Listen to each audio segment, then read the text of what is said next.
friends, family, welcome to my wife. It is wonderful to have you come and join us for the first of the free Shakespeare play readings in the New Fortune Theatre for 2023.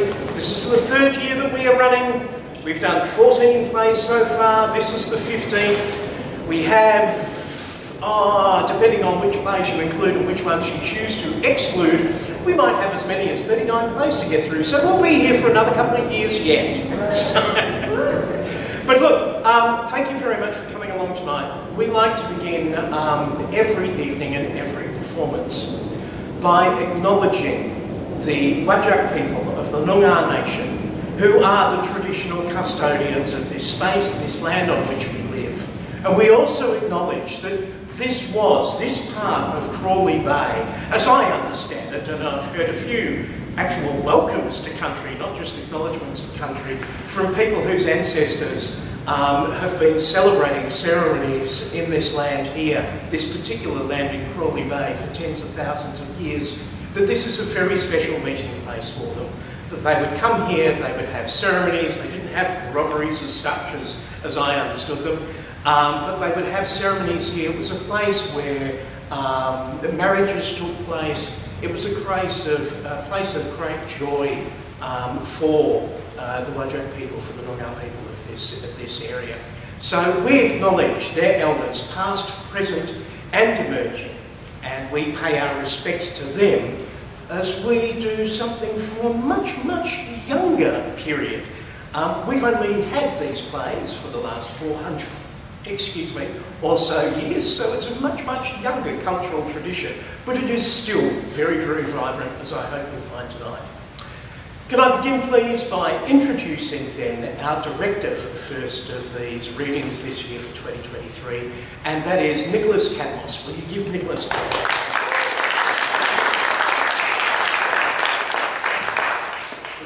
I want to thank everybody for turning up. Really wonderful audience to have.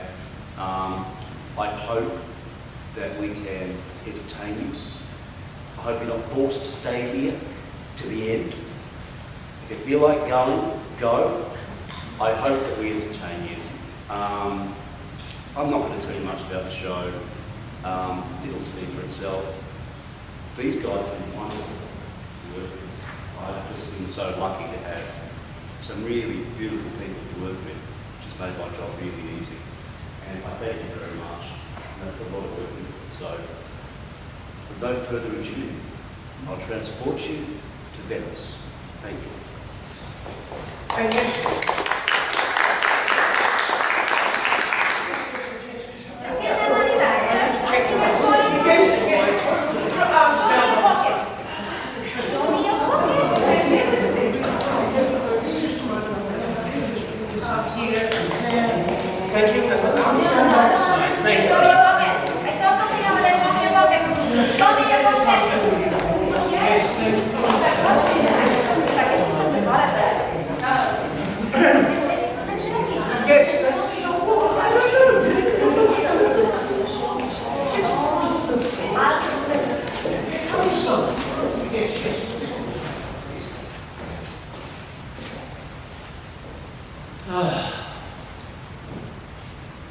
In sooth, I know not why I am so sad. It wearies me. You say, wearies you? How I caught it, found it, or paid by it, what stuff 'tis made of, whereof it is born, I am to learn. And such a what-wit sadness makes of me. That must do to know about myself.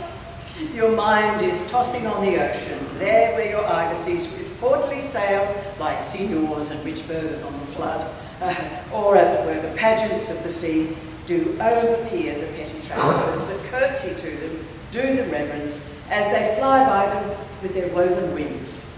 Believe me, sir, had I such venture forth, the better part of my affection would be with my hopes abroad.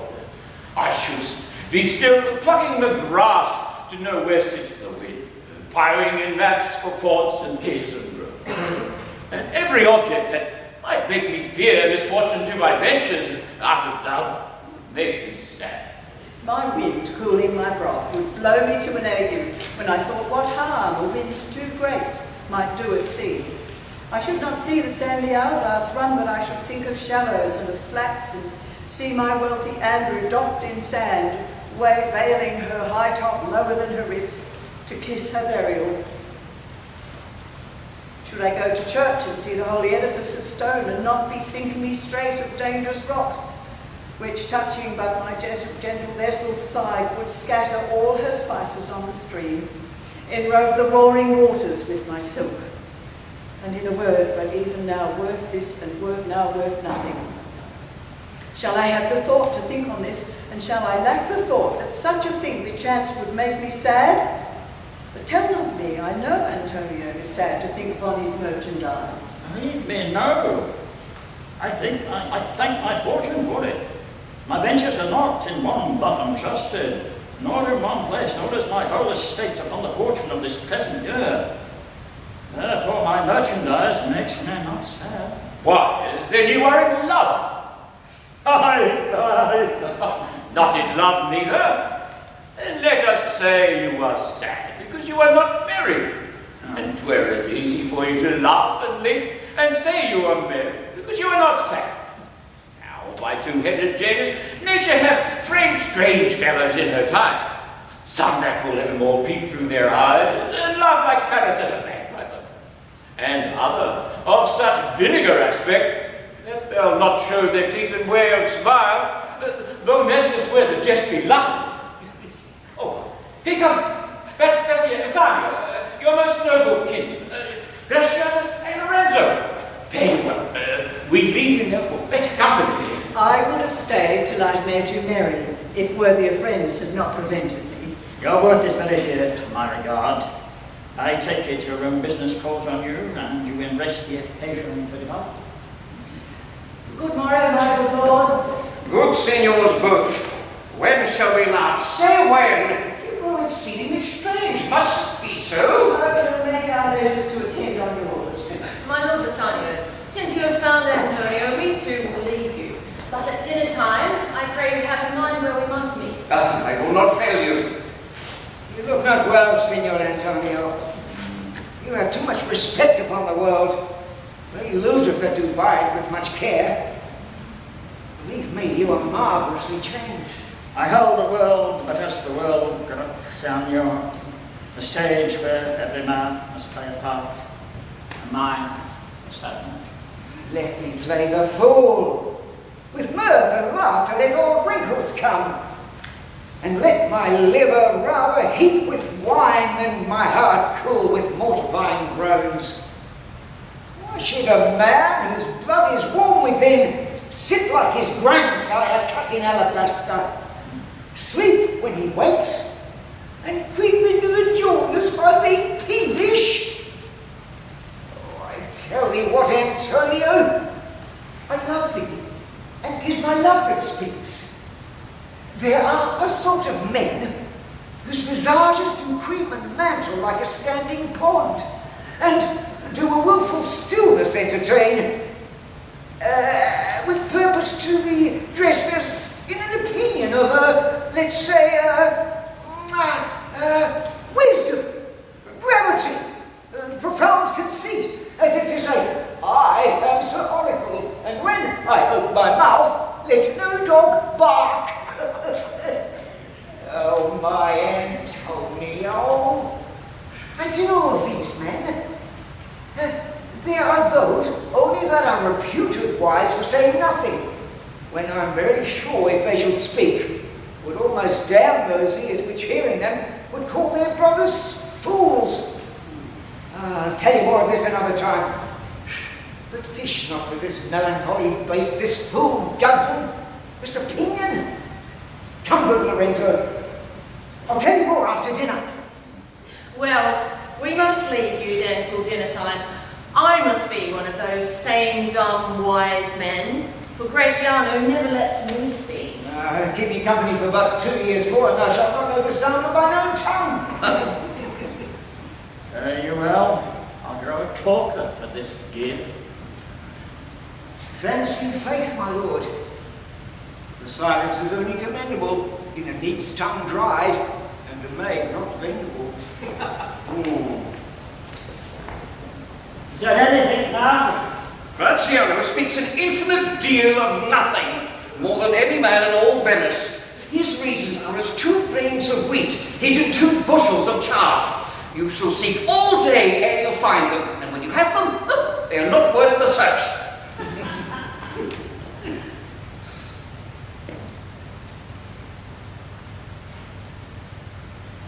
Tell me now, the lady is the same to whom you swore a secret pilgrimage, that you today promised to tell me of? 'Tis not unknown to you, Antonio, how much I have disabled mine estate by something showing a more swelling report than my faint means would grant me continuance. Nor do I now make mode to be abridged of such a noble rate. But my chief care is to come fairly off from the great debts, wherein my time, something too prodigal, hath left me caged. To you, Antonio, I owe you the most in money and in love, and from your love, I have a warranty to unburden all my debts and purposes, how to get clear of all the debts I owe. I pray you, good Bassanio, let me know it. And if it stand, as you yourself still do, within the eye of honour, be assured, my purse, my parson, my extremest means, like all unlocked to your occasions. In my school days, when I lost one shaft, I shot his fellow the self-same flight, the self-same way, with more advised watch, to find the other fourth, and by adventuring both, I often found both. I urge this childhood proof. What follows is pure innocence. I owe you much, and like a willful youth, that which I owe is lost. But if you please to shoot another arrow, that self-way, which you did shoot the first, I do not doubt, as I will watch the aim, or to find both, or bring the latter hazard back again, and thankfully rest debtor for the first. You know me well, and herein spent this time to wind about my love with circumstance. And out of doubt you do me now more wrong in making question of my uttermost than if you had my waste of all I have. Then do but say to me what I should do, that in your knowledge may be me be done. And I am tested to it, therefore speak. In Belmont is a lady, richly left, and she is fair, fairer than that word, wondrous virtues. Sometimes from her eyes I did receive fair, speechless messages. Her name is Portia. Nothing undervalued to Cato's daughter, Brutus's Portia, nor is the wide world ignorant of her worth. For the four winds blow in from every coast renowned suitors, and her sunny locks hang on her temples like a golden fleece, which makes her seat of Belmont called a strand, and many Jasons come in quest of her. Oh, my Antonio, had I but the means to hold a rival place with one of them, I have a mind presages me such thrift that I should questionless be fortunate. Thou knowest that all my fortunes are at sea. Neither have I money nor commodity to raise a present sum. Therefore, go forth, try what my credit can in Venice do. That shall be racked even to the uttermost, to furnish thee to Belmont, to fair Portia. Go presently, inquire, and so will I. Where money be, and is no question meant, to move it on my trust or for my sake.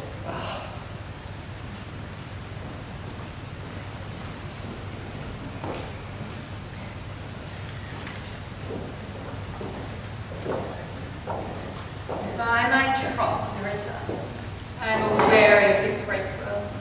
You would be, sweet madam, if your miseries were in the same abundance as your good fortunes are. And yet, for aught I see, they are as sick that surfeit with too much as they starve with none. It is no mean happiness, therefore, to be seated in the knee. Superfluity comes sooner by my hairs, but competency is not. Good sentences, well pronounced. They would be better if well followed. Twere too easy to know what were good to do. If it were easy to know what were good to do, chapels had been churches and poor men cottages, princes' palaces. For a good divine that follows its own instructions. I can easier teach 20 what were good to be done than 1 and the 20 to follow mine own teaching. The brain may devise laws for the blood, but hot temper leaps over cold decree. And such hair of madness of youth that skips over the marshes of good counsel to cripple. But this reason is not in the fashion to choose me a husband. Ah, me, the word choose. I may never choose who I would, nor refuse who I dislike. So is the will of the living daughter curbed by the will of a dead father. Is it not hard, Nerissa, that I cannot choose one nor refuse none? Your father was ever virtuous, and holy men at their death have good inspirations. Therefore, the lottery that he hath devised for me 3 chests of gold, silver, and lead, whereof who chooses his meaning chooses you, will no doubt never be chosen by any writing but one whom you shall love. But what warmth is there in your affection towards any of these princely suitors that are already come? I pray thee, overname them, and as thou namest them, I will describe them, and according to my scripture level and my affection. First, there is the Neapolitan prince. Aye, that's a colt indeed, for he does nothing but talk about his horse, and if he makes a great appropriation of his good parts, then he can shoot him himself. I am much afeard, my lady, that his mother played false with a smith. There is the counterparty. Oh, he does nothing but frown, as if he should say, as you will not have me choose. He may have merry tales and smiles not. I fear he will prove a weakling philosopher when he grows old, being full of unmannerly sadness in his youth. I'd rather be married to a dead head with a bone in its mouth than either of these. God defend me from these two. How say you by the French law? Monsieur Le Bon. Oh, God made him, and therefore let him pass for a man. In truth, I know it is a sin to be a mocker. But he, why he had the horse better than the Neapolitans, had a habit than a frowning than the Count of Palestine. He is every man and is no man. If a throttle sing, he's a fool of a capering, and he fence with his own shadow. If I should marry him, I should marry 20 husbands. If he would despise me, I would forgive him, for if he loved me to madness, I shall never requite him. What say you then to Falconbridge, the young Baron of England? You know I say nothing to him, for he understands not me, nor I him. He hath neither Latin, French, nor Italian, and if you come into the court and swear I have proper pennyworth in the English, he is a proper man's pitcher, but alas, who can converse with a dumb show? How oddly he is suited. I think that he brought his doublet in Italy, his round house in France, and his bonnet in Germany, and his behaviour everywhere. What think you of the Scottish lord, his neighbour? He has neighbourly charity in him, for he borrowed a box here of the Englishman, and swore he would pay him again when he was able. I think the Frenchman became Surrey, and sealed our under for another. How like you the young German, the Duke of Saxon's nephew? Very vilely in the morning when he is sober, and most vilely in the evening when he is drunk. When he has vexed, he is a little worse than a man, and his worse, he is a little better than a beast. The worst fool ever fell. I hope I shall make a shift and go without him. If he should offer to choose, and choose the right castle, you should refuse to perform your father's will if you should refuse to accept him. Therefore, for I fear the worst, I pray thee, set a deep glass of reddish wine on the contrary, cast it. For the devil, here within, that temptation without, I know he will choose it. and I will do anything there is ere I be married to a sponge. You need not fear, lady.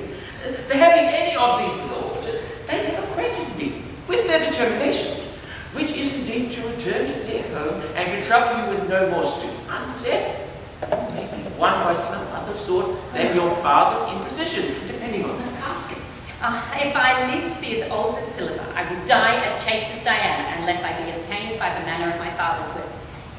I am glad this castle of wooers are so reasonable, for there is not one amongst them but I dote on their very absence, and I pray God grant them their departure. Do you not remember, lady, in your father's time, the Venetian, a scholar and a soldier that came hither in company of the Marquis of Montefray? Yes, it was Pacinio, as I think he was called. True, madam. He of all the men that ever my foolish eyes looked upon was the best deserving of their name. I remember him well, and I remember him worthy of praise. How now? What news? The 4 strangers seek for you, madam, to take their leave. And there is a forerunner come from the ship, the Prince of Morocco, who brings word the Prince, his master, will be here tonight. If I could bid the fifth welcome with so good a heart as I bid the other 4 farewell, I should be glad of his approach. If he have a condition of a saint and a complexion of a devil, I'd rather he should strive me than wife men. Come, Marissa. Sirrah, go before. Whilst we shut the gates on one door, another knocks at the door.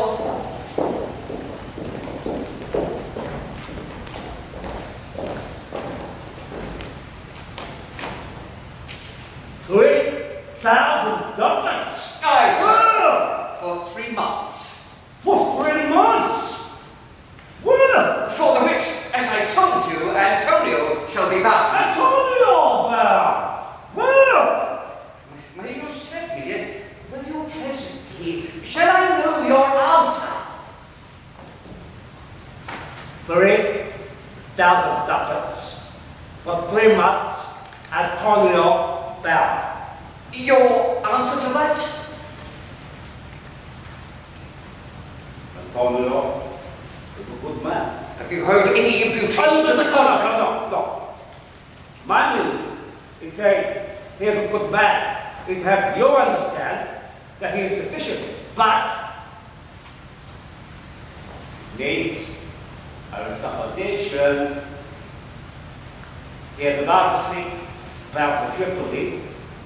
He has another to leave. He has another to leave upon the Rialto. He has a third to Mexico, a fourth to England, and all of the other ventures that he squandered abroad. But ships about boats and sailors, but men, they bring rats. Water rats, land rats, thieves, there be water thieves, land thieves, there be pirates, and then there is the peril of the sea, there be weeds, there be rocks. But notwithstanding, the man is sufficient. 3,000 ducats. I think I may take it on. Be assured you may. I will be assured I may. And that I may be assured I will bethink me. May I speak to Antonio? If it please you to dine with us. Yes. Yes. Them talk. To it the habitation of your prophet the Nazarite conjured the devil into. I will buy with you, I will talk with you, I will walk with you, but I will not eat with you, not drink with you, not pray with you.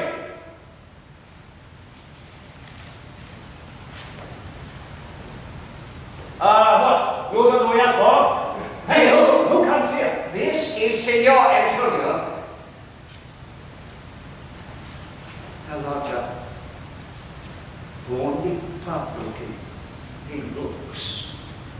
I hate him.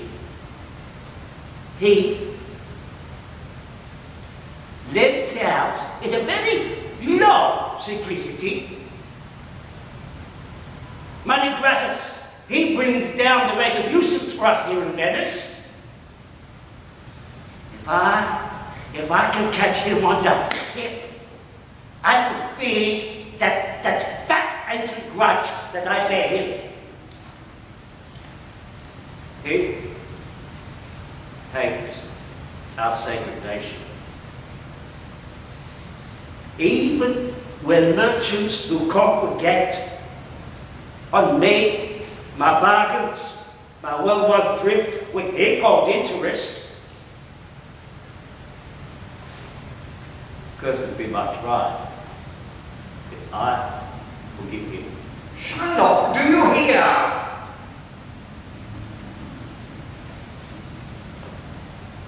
And baby, my present store. And by the biggest of my memory, well, I cannot instantly raise up the gross of full 3,000 ducats.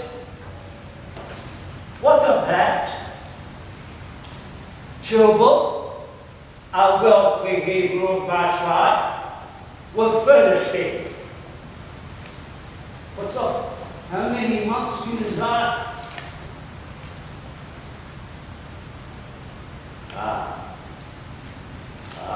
Rest your very good, Signor.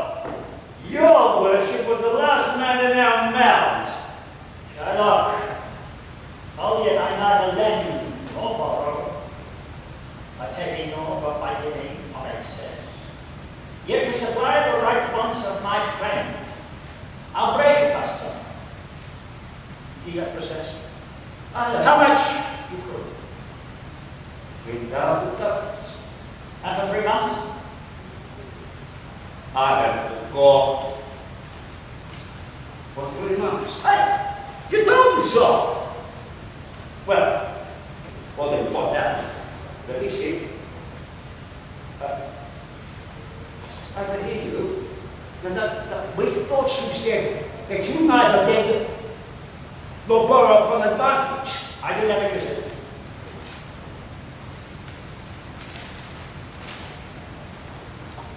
3,000 ducats. Take good ground, son. 3 months from 12. Now let me see. Well, shall we be beholden to you?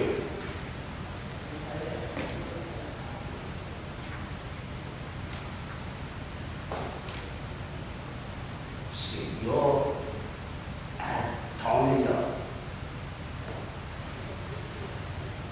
Very calm and off upon the real world. You have rated me and our monies and our usages. Still, I am ordered with a patient shrug. Sufferance is the badge of all our tribe. You call me misbeliever, cutthroat dog, spat upon my Jewish property, and all for the use of that which is mine. Well then, it now appears to need my help. God told them!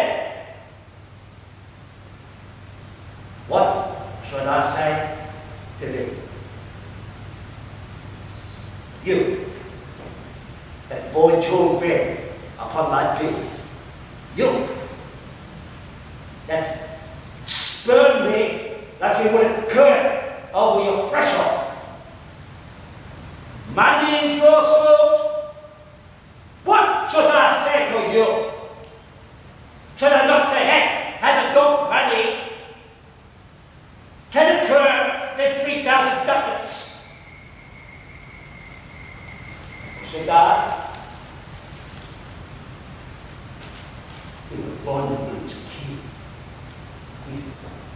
bated breath and with humble stillness say this. You, sir, spat on me Wednesday last. You, sir, called me dog. And you want people to lend you monies? Unless I'd like to call thee again. I spat on thee again, to spurn thee too. If thou wilt lend this money, lend it not as to thy friends. For when did friendship take a breed to other neck of his friend? But lend it rather to thine enemy. What, wit, be brave? Thou mayest be better faced, exact the penalty. Oh, look at you, Storm! Hey, I will be friends with you. Yeah, forget the shines that you are standing with. Supply your presents once, take $10, but use it for my monies. And you forgive me. This kind I offer. This is kindness. Yes, that this kindness I will show. Go with me to the notary, seal me there your single bond, and in a very spot, if you will pay me off on such a day, in such a place, such sums are expressed in the petition, let the forfeit is nominated for an equal pound of your red flesh. And you cut off any part of the body without you. Contented face. I'll see to such a bond. And say there is much kindness in the Jew. Yield on for me, but dwell in my necessity. Why, say not now. I will not forfeit it. Within these 2 months, that's a month before this bond expires, I do expect return of thrice 3 times the value of this bond. Oh, Father Abraham, what these Christians are, whose own hard feelings teaches them to suspect the thoughts of others. Now pray of you, tell me this. If I should break this day, what should I gain by the exaction of the forfeiture? And the flesh taken from a man is not so estimable, profitable neither than the flesh of muttons, of beef, of goats. That, I say, to buy his favor, to extend with a friendship, if he will take it. If not, as you, and for my love, I pray you, wrong me not. Yes, Shadow. I will see you under this bond.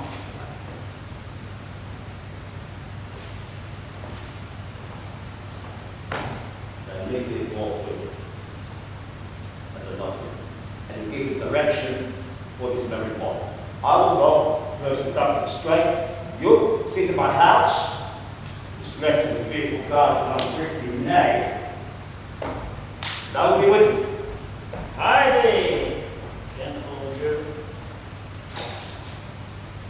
The Hebrew will turn Christian. Is that time? I'm not fair terms on a villain's mind. Come on, in this there can be no dismay. My ship comes home a month before the dead.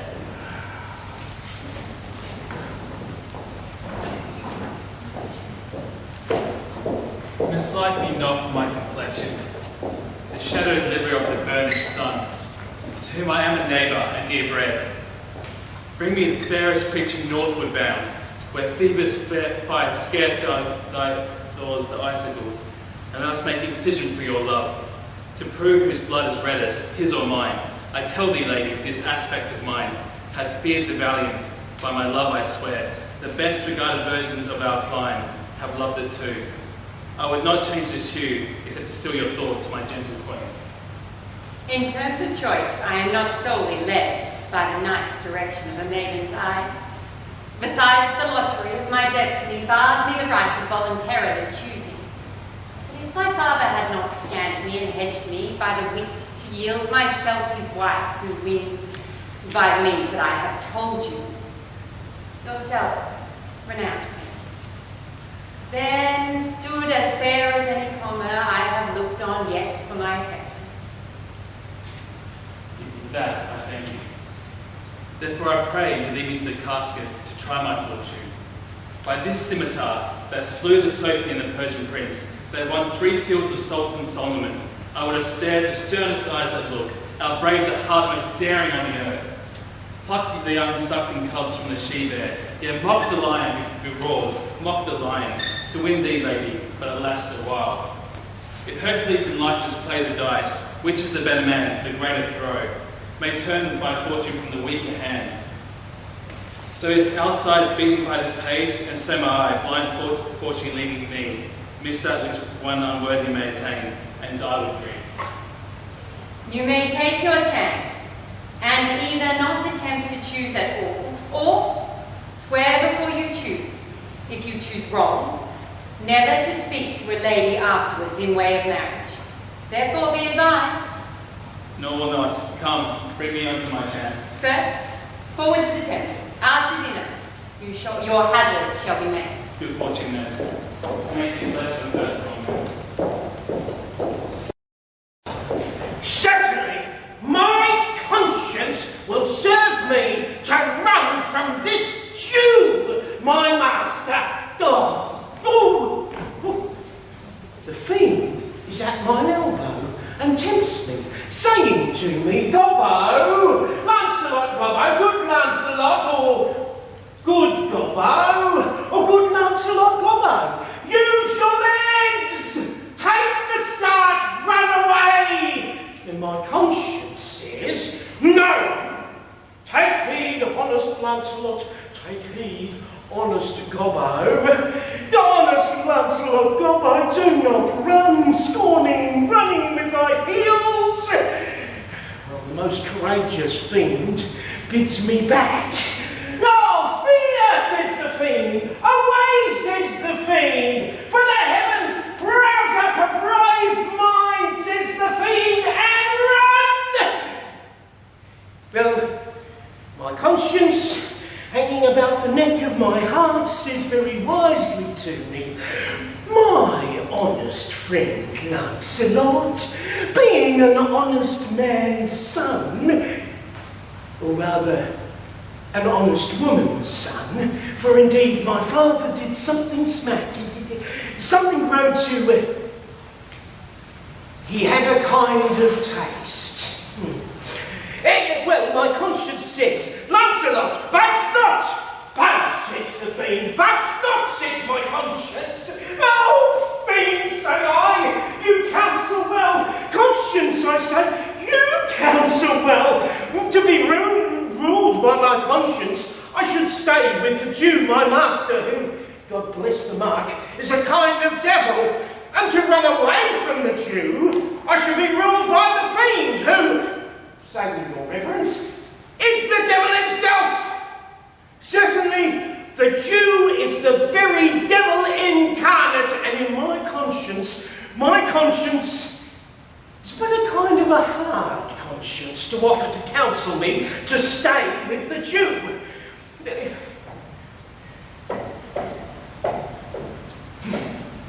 The fiend gives the more friendly counsel.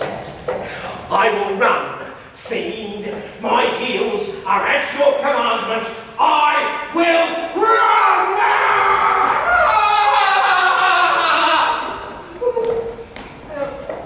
Master, young man, you, I pray you, which is the way to Master Jew? Oh, heavens! This is my true begotten father, who, being more than sand-blind, nay, nigh on gravel-blind, knows me not. I'll try confusions with him. Master, young gentleman, I pray you, which is the way to Master Jew? Oh, turn up at the right hand on the next turn. But at the next your left, and marry at the very next turning, turn on no hand, but turn down indirectly to the Jews' house. Begone, Sontes, 'twill be a hard way to hit. Can you tell me whether one Lancelot that dwells with him or no? Talk you of young Master Lancelot? Mark me now will I raise the waters. Talk you of young Master Lancelot? No, Master, sir, but a poor man's son. His father, though I say, is an honest, exceeding poor man, and God be thanked. Well, let his father be what he will. We talk of young Master Lancelot. Your worship's friend and Lancelot. But I pray you, ergo, old man, ergo, I beseech you, talk you of young Master Lancelot. Of Lancelot, and please your mastership. Ergo, Master Lancelot. Oh, talk not of Master Lancelot, Father, for the young gentleman, according to fates and destinies and such odd sayings, the sisters three, and such branches of learning, is indeed deceased, or as you would say in plain terms, gone to heaven. Oh, Mary, God forbid the boy was the very stuff of my age, my very prop. Do I look like a cudgel, a Hufflepost, a staff, or a prop? God, do you know me, Father? Like the day I know you not. I know you not, young gentleman, but I pray you tell me, is my boy, God rest his soul, alive or dead? Do you not know me, Father? Sir, I am sans blind, I know you not. Nay, indeed, if you had your eyes, you might fail of knowing me. It is a wise father that knows his own child. Well, old man, I will tell you news of your son. Give me your blessing. Truth will come to light. Murder cannot be hid long. A man's son may, but that in the end truth will act. Pray you, sir, stand up. I'm sure you're not Lancelot, my boy. Pray, let's have no more fooling about, but give me your blessing. I am Lancelot, your son, your boy that was, your son that is, your child that shall be. I cannot think you are my son. Oh, I know not what I shall think about that. But I am Lancelot, the Jews man, and I am sure Marjorie, your wife, is my mother. Oh, Marjorie. Her name is Marjorie indeed. Oh, be sworn if thou be Lancelot. Thou art mine own flesh and blood. Oh, worship, might he be. What a beard. Oh, what a beard hast thou got. Thou hast got more hair on thy chin than Dobbin, my Phil horse, has on his tail. It should seem then that Dobbin's tail grows backward. I'm sure he had more hair on his tail than I have on my face when I last saw him. Lord, how thou art changed. How dost thou and thy master agree? I have brought him a present. Here, breathe now. Well, but for mine own part, as I have set up to run my way from my master, so I will not rest till I have run some ground, and my master's a very Jew. Give me the present, give him a halter. I am famished in his service. You may tell every finger I have with my ribs. Father, I am glad you came. Give me your present to one Master Messiah, who indeed gives rare liveries. If I serve not him, I will run as far as God has any ground. Oh, rare fortune! Here comes the man.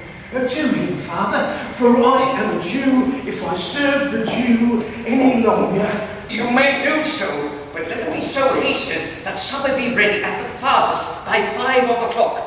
See these letters delivered. Put the liveries to making, and desire Graziano to come anon to my lodging. To him, Father. God bless your worship. Mercy, wouldst thou aught with me? He is my son, sir, a poor boy. No, not a poor boy, sir, but the rich Jew's man, that which, sir, as my father shall specify. He hath a great infection, sir. As one would say, to serve. Indeed, the short and the long is I serve the Jew and have a desire, as my father shall specify. His master and he, the saving your worship's reverence, are a scarce case of custom. To be brief, the very truth is that the Jew, having done me wrong, doth cause me, as my father being, I hope, an old man, shall fructify unto you. I have here a dish of doves that I would bestow upon your worship, and my suit is... In very brief, the suit is impertinent to myself, as your worship shall know by this honest old man, and though I say it, though old man, yet poor man, and my father. One speak for both. What would you? Serve you, sir. That is the very defect of the matter, sir. I know thee well. Thou hast obtained thy suit. Shylock, thy master, spoke with me this day, and had preferred thee. It would be preferable to leave a rich Jew's service to become the follower of so poor a gentleman. The old proverb is very well parted between my master Shylock and you, sir. You have the grace of God. He has enough. Thou speakest it well. Go, father, with thy son. Take leave of thy old master, and inquire my lodging out. Give him a livery more suited than his fellows. See it done. The father in? I cannot get service, no. I have ne'er a tongue in my head. Well, if any man in Italy have a fairer table which doth offer to swear upon a book, I shall have good fortune go to. Right. Here's a simple line of life. Here's a small trifle of wives. Alas, 15 wives is nothing. 11 wives and 9 maids is simple coming in for one man, and then to escape drowning thrice, and to be in peril of my life with the edge of a feather bed. Here are simple scopes. Well, if fortune be a woman, she's a good wench for this gear. Father, come! I'll take my leave of the Jew in the twinkling. I pray thee, good Leonardo, think on this. These things being bought and orderly bestowed, return in haste. For I do feast tonight my best esteemed acquaintance. I thee go.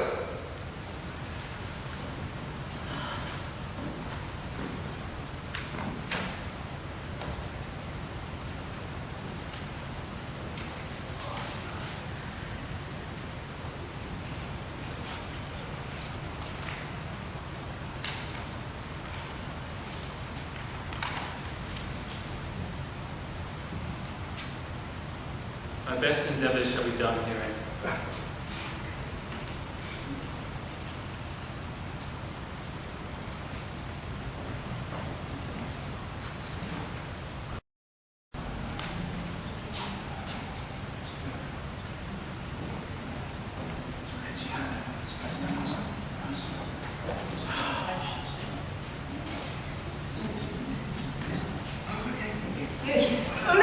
Where's my master? He walks. Master returned. Oh, Graziano. I have suit to you. You have obtained it. You must not deny me. I must go with you to Belmont. Then you must. But hear thee, Graziano. Thou art too wild, too rude, and bold of voice. Parts that become thee happily enough, and in such eyes as ours appear not false. Where thou art not known, why, there they show something too liberal. Pray thee, take pains to allay with some cold drops of modesty thy skipping spirit, lest through thy wild behaviour I be misconstrued in the place I go to, and lose my hopes. Signor Bassanio, hear me. If I do not put on a sober habit, talk with respect, and swear, but now and then, wear prayer books in my pocket, look demurely, nay more, while saying grace, put my eyes thus with my hat, and sigh and say amen, use all the observance of civility, like one well versed in a sad sent to please his grandam, never trust me more. Well, we shall see your bearing. Nay, but last night you shall engage me what we do tonight. No lack of pity. I will entreat you rather to put on your boldest suit of mirth, for we have friends that purpose merriment. But fare you well, I have business. And I must to the renter and the rest. I will see you at supper time. I am sorry, though we leave my father's soul. Our house is held, and though the merry devil did rob it of some taste of tediousness, but fare thee well. These are to cart with thee. And Lancelot, soon at supper shalt thou see Lorenzo, who is thy new master's guest. Give him this letter, secretly, and so farewell. I would not have my father see me talk with you, thee. Oh, a Jew!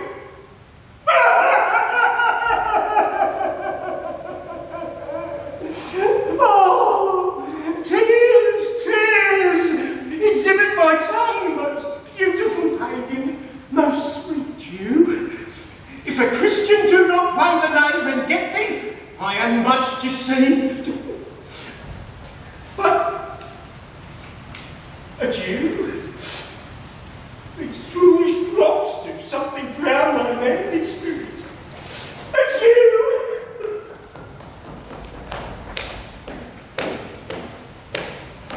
Farewell, good Lancelot.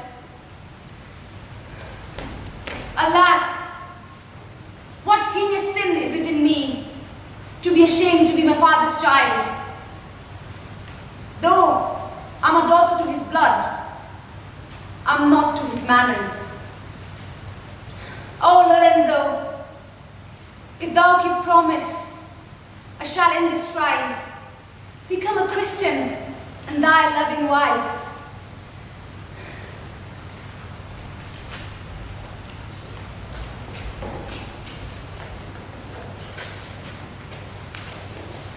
Nay, we will slink away sometime, disguise ourselves at my lodging, and return all in an hour. We have not made good preparation. We have not spoken yet of torchbearers. It's just vile, unless it may be waiting order. And better in my mind than to talk. 'Tis now but 4 o'clock, with 2 hours to furnish us. Very nice, what's the news? And it shall please you to break up this, which shall seem to signify. On the other hand, faith is a fair hand. Whiter than the paper it's writ on is the fair hand that writs. Love news in faith. Why your leave, sir? With it all, sir. Oh, Mary, sir, to bid my old master the Jew to such a night with my new master the Christian. Here, take this. Tell gentle Jessica I will not fail her. Speak it privately. Good gentlemen, will you prepare me for this master?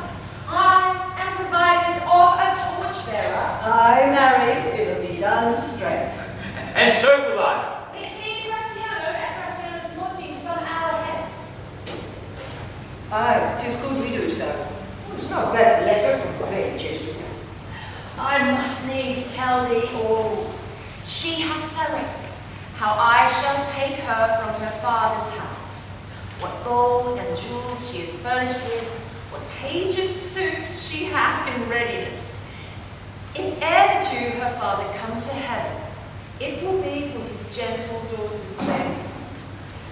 and never dare misfortune cross her foot, unless she do it under this excuse that she is issued to a faithless Jew. Come, go with me, peruse this as thou goest. Fair Jessica shall be my torchbearer. What thou shalt see, thy eyes will be the judge. The difference of old Shylock and Mathalia. But Jessica, that's about dormitize that thou hast done with thee. But Jessica, asleep, small, we're parallel. But Jessica, I say, Jessica! Oh, bid me speak. I did not bid you speak. The worshippers want to tell me I can do nothing without bidding. Call him. What is the will? Jessica, I am what stop. Here, our keys. But wherefore should I go? They don't send me for love, they flatter me. But I will go. Feed upon the prodigal Christian. Jessica, my girl, you look at my house. I'm right all for wrong. There is some ill brewing towards my rest. But I did dream of money bags tonight. I beseech you, sir, go. My young master doth expect your reproach. Yeah, so do I his. And they have conspired together. I will not say you shall see a mask, but if you do, then it was not for nothing that my nose fell bleeding on Black Monday last at 6 o'clock in the morning, falling out that year on Ash Wednesday was 4 year in the afternoon. What the hell, masks? Here you be, Jessica. Now, you look up our doors. When you hear the drum and the band squealing from the Rhine neck fight, clamber not up to the public street casements there, nor thrust your head out into the open, but you stop at my house with ears, you hear me? And let not the sound of shallow fluttering enter my sober house. No, by Jacob's staff, I swear, I have no mind of feasting forth tonight. But I will go. Now, Cyril, go you, sail. I will go before, sir. Mistress, look out of the window for all this. There will come a Christian by, will be worth a Jewish eye.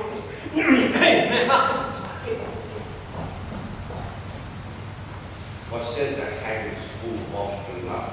Oh, his words were fair and mistress, nothing else. The patch is kind enough, but he is snap slow. It brought at him its sleeps during the day more than the wildcat. Drones hide with me. Therefore, I part with him, and I part with him for one I hold who help spend his borrowed purse. Oh, Jessica. Oh, hey. Maybe I'll come step back. The door's open too. But the door's up to you. Fast wine, fast mine. A prophet never stale in 50 miles. Farewell. And if my fortune not be crossed, I have a father, you, a daughter, lost. This is the penthouse under which Lorenzo desired us to make stand. His hour is almost past. And it is marvel he outdwells his hour, for lovers ever run before the clock. Oh, 10 times faster Venus pigeons fly. to seal love's bonds new made than they are wont to keep obliged faith unforfeited. That ever holds. Who rises from a feast with that keen appetite when he sits down? Where is the horse that doth untread again the tedious measures with that abated fire that did pace them first? All things that are with more spirit chased than enjoyed. How like a younger or a prodigal, the scarf bark puts from her native bay, hugged and embraced by the strumpet wind. And how like the prodigal does she return, with over-weathered ribs and ragged sails, lean and rent and beggared by the strumpet wind. Here comes Lorenzo. More of this hereafter. Sweet friends, now patience for my long abode. No, I but my affairs have made you wait. When you shall please to play the thieves for wives, I'll watch as long for you then. Approach. Here dwells my father Jew. Ho! Who's within? Who are you? Tell me for more certainty. I swear that I do know your tongue. Lorenzo! And thy love. Lorenzo, certain, and my love indeed. For who love I so much? And now who knows but you, Lorenzo? Whether I'm yours? Heaven and thy thoughts are witness that thou art. Here, catch this basket. It is worth the pain. I'm glad this night you me, for I am much ashamed of my exchange.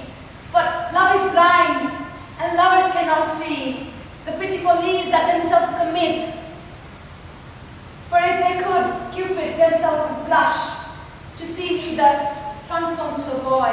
Descend, for you must be my torchbearer. What? Must I hold a candle to my shames?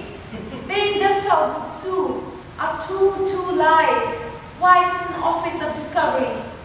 Love, and I should be obscured. So are you sweet, even in the lovely garnish of a boy.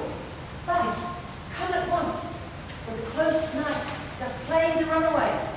We are stayed for at Bassanio's feast. I'll make fast the doors and give myself with some more ducats and be with you straight. Ah, by my hand, a gentle and no Jew. Beshrew me, but I love her heartily, for she is wise, if I can judge her. And fair she is, if that mine eyes be true. And true she is, as she hath proved herself. And therefore, like herself, wise, fair, and true, shall she be placed in my constant soul. What? Art thou come? On, gentlemen, away, our musky mates, why it is time for us to stay. Who's that? What? Signor Antonio? I tried the Rossano. Where are all the rest? 'Tis 9 o'clock. Our friends all stayed for you. No much tonight. Wind has come out. Bassanio presently will go aboard. I've sent 20 out to seek for you. I am glad on't. I desire no more delight tonight than to be under sail and gone tonight. Go, draw aside the curtains and discover the several caskets to this noble prince. Now, make your choice.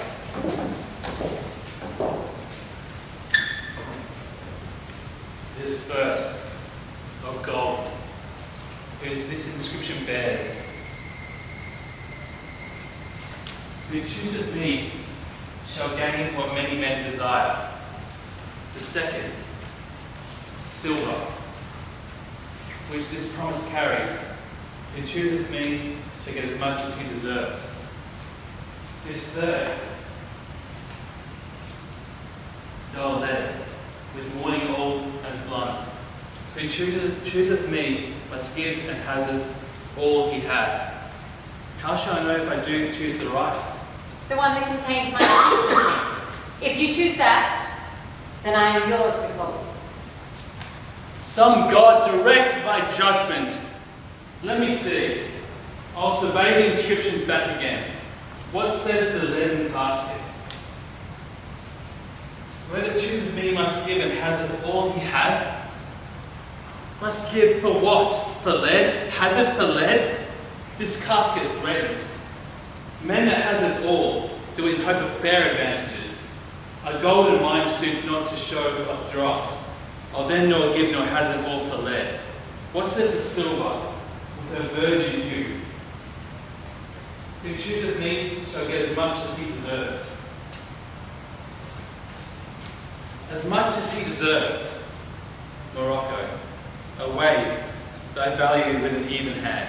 If thou beest rated with the estimation, thou dost deserve enough, and yet enough may not extend so far as to this lady.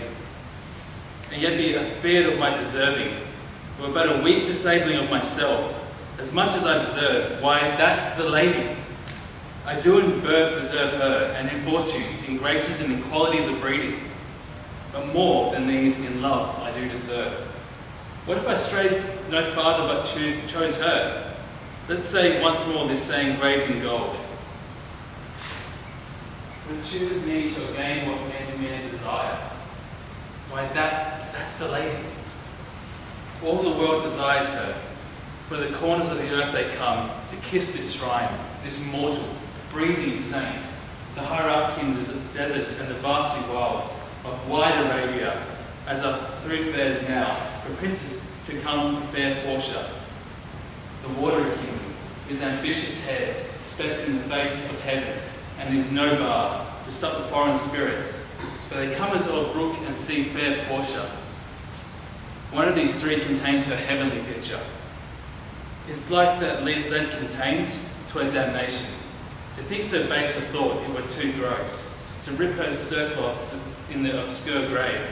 Or should I think in silver she's immured, being 10 times undervalued to try gold?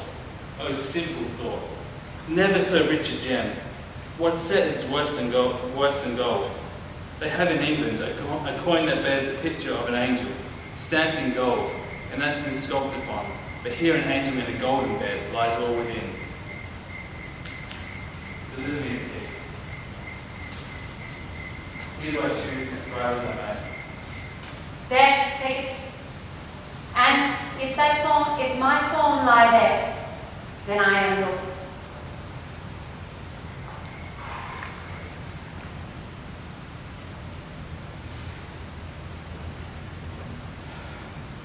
Oh, hell! What have we here? A carrion death, with whose empty eye I'll make fast the doors and gild myself with some more ducats, and be with you straight.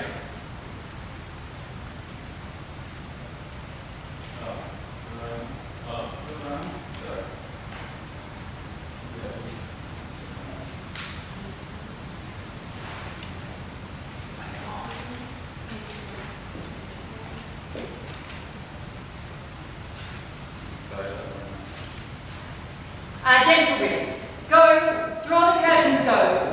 Let all of his complexion choose me so.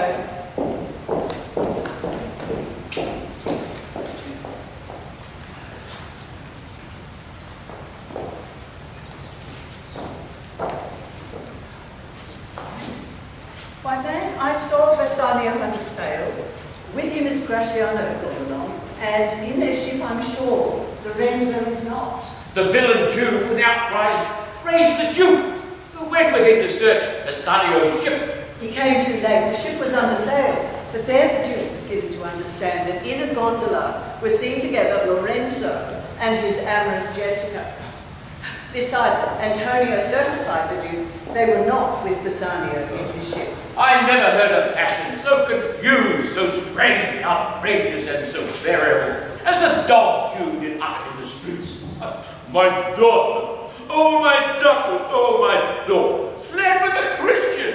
Oh, my Christian duckles, just the law, my duckles, oh, and my daughter, a seal bag, 2 seal bags of duckles, of double duckles, stolen from me by my daughter, and jewels, 2 stones, 2 rich and precious stones, stolen by my daughter, just find the girl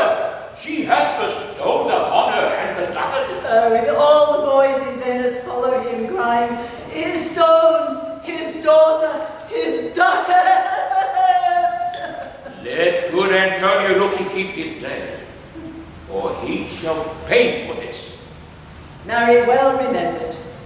I reasoned with a Frenchman yesterday who told me in the narrow seas that part the French and English, there miscarried a vessel of our country richly fraught.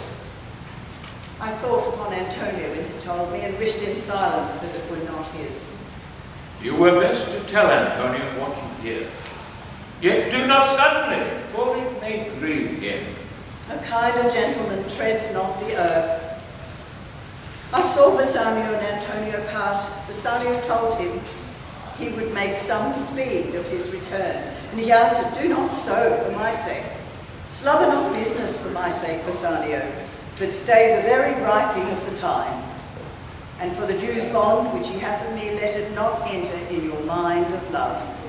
Be merry and employ your chiefest thoughts to courtship and such fair ostents of love as shall conveniently become you there." And even there, his eyes being big with tears, turning his face, he put his hand behind him, and with affection wondrous sensible, he wrung Bassanio's hand, and so they parted. I think he only loves the world for him. I pray, let us go and find him out, and quicken his embraced hands with some delight or other. Do be so. Quick, quick, I pray you, draw the curtain straight. The Prince of Aragon has taken his oath and comes to his election presently.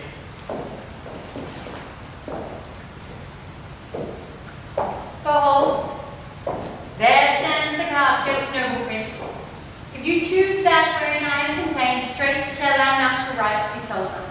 But if you fail, without more speech, my lord, you must be gone from hence immediately.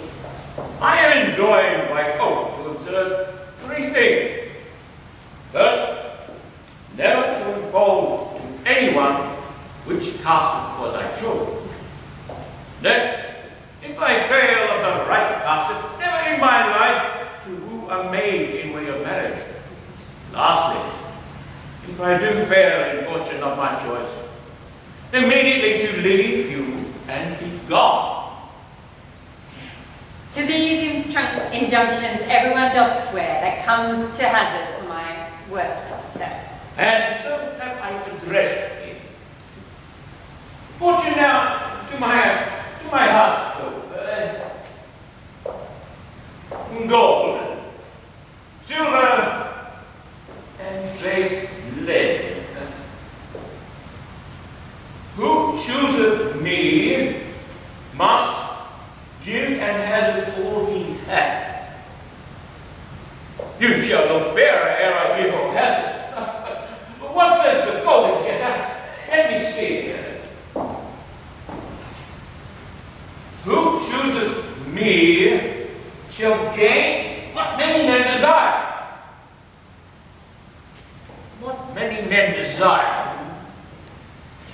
That many may be meant by the fool multitude that choose by show, not learning more than the fool fond eye doth teach, which prize not to the interior, but like the mark that builds in the weather on the outward wall, even in the force of road and casualty. I will not choose what many men desire, because I will not jump with common spirits and rank me with the barbarous multitude. Why then, leave pretty house. Tell me once more, what battle is thus there? Who chooseth me shall get as much as he deserves it. And well said, true, for who shall go about with cause and fortune and be honourable without a stand on merit? Let none presume to wear an undeserved dignity. Oh, the estates, degrees and offices were not derived corruptly, and that clear honour were purchased by the merit of the wearer. How many then should cover that stand there?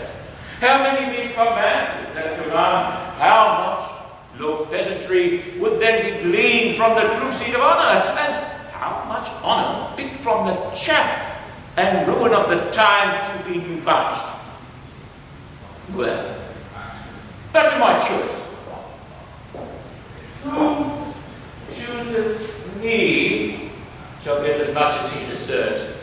I will assume desert, and instantly unlock my fortunes here.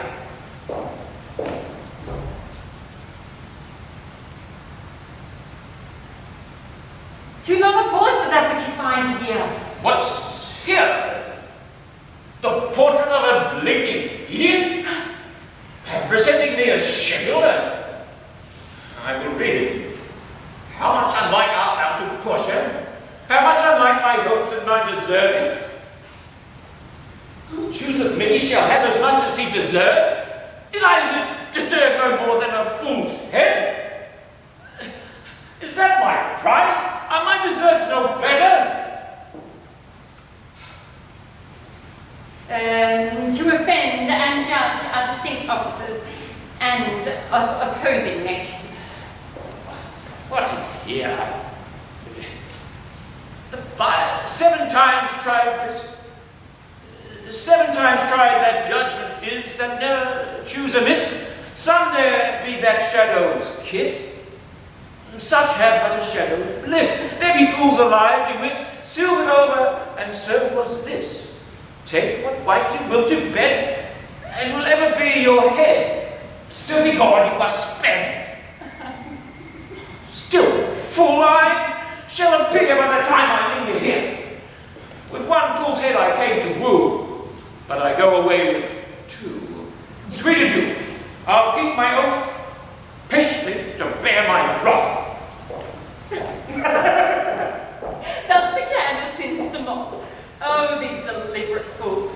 When they choose, they have the wisdom of their wit to lose. The ancient saying is no heresy. Hanging and wiving goes by destiny. Come, draw the curtains. Where is my lady? Here. What would my lord? Madam, there is alighted at your gate a young Venetian, one that comes before to signify the approaching of his lord, from whom he bringeth sensible regrets, to wit, besides commands and courteous breath, gifts of rich value. Yet I have not seen so likely an ambassador of love. A day in April never came so sweet to show how costly summer was at hand, and this forerunner comes before his lord. No more, I pray thee.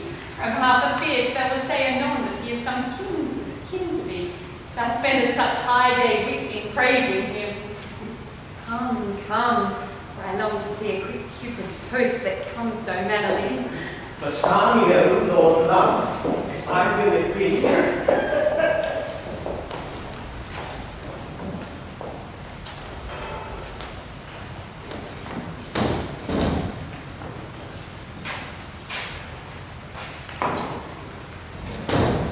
Now, what news on the Rialto? Why, yet it lives there, unchecked, that Antonio hath a ship of rich lading, wrecked on the narrow seas of the Goodlands. I think they call the place a very dangerous flat and fatal, where the carcasses of many a tall ship lie buried, as they say. If any gossip, my gossip, report the honest woman of the word. She were as lying a gossip in that has ever kidnapped a ginger or made her neighbours believe she wept for the death of a third husband. But it is true, without any slips of prolixity or crossing the plain highway of talk, that the good Antonio, the honest Antonio, that I had a time good enough to keep his name company. The full stop. Ha! What say it thou? Why, the end is he had lost the ship. I would it might prove the end of his losses. Let me say amen. Lest the devil trust my prayer, for here comes in the likeness of a Jew. You know, not some of the Jews of my good sons.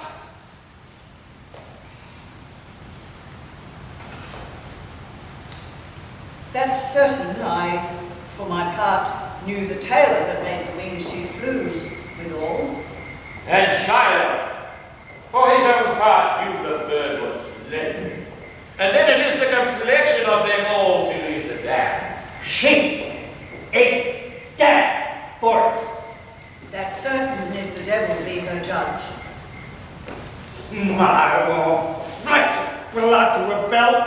Bears upon him, old Karen. Rebels against his years. I say my daughter is my flesh and my blood. There is small difference between thy flesh and hers, and between jet and ivory. More between your blood than there is between red wine and Rhenish. But tell us, do you, whether Antonio had any loss at sea or no? Then I have another bad match. A prodigal, a bankrupt, who dares score his head on the real part, a beggar. They used to come so smart upon the mat. Then he looked to his bond. He was one to call me usurer. Then he looked to his bond. He was one to lend out money, long price for Christian courtesy. Let him look to his bond. Why, I am sure if he forfeit, thou wilt not take his flesh. What's that good for? Fat fish with it. It is no good for anything else. It will feed my revenge. He had disgraced me and hindered me $500,000. Laughed at my losses, mocked at my gains, he scorned my nation, hated my enemies.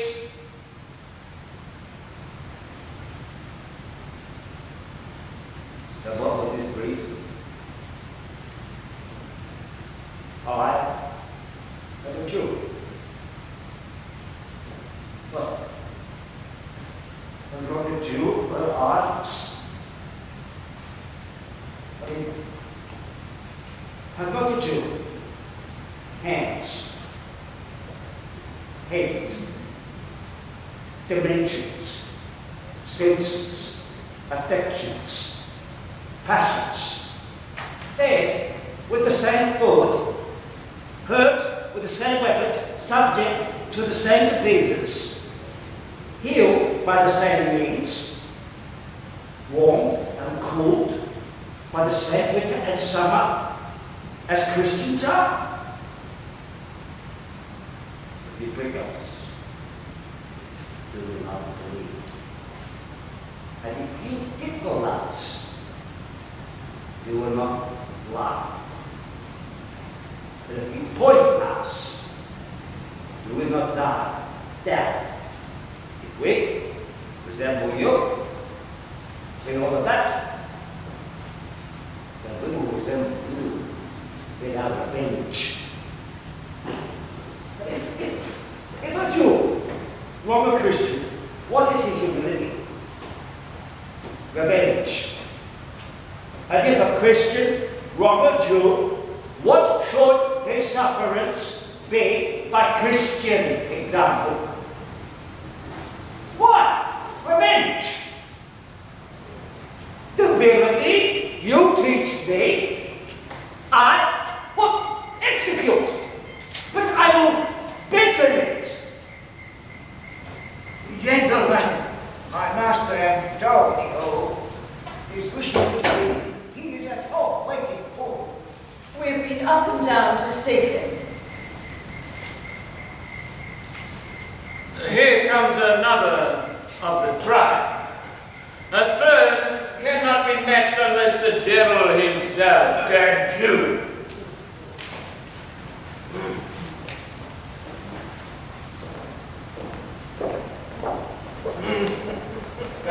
Got two more. Hey, what news would you know of?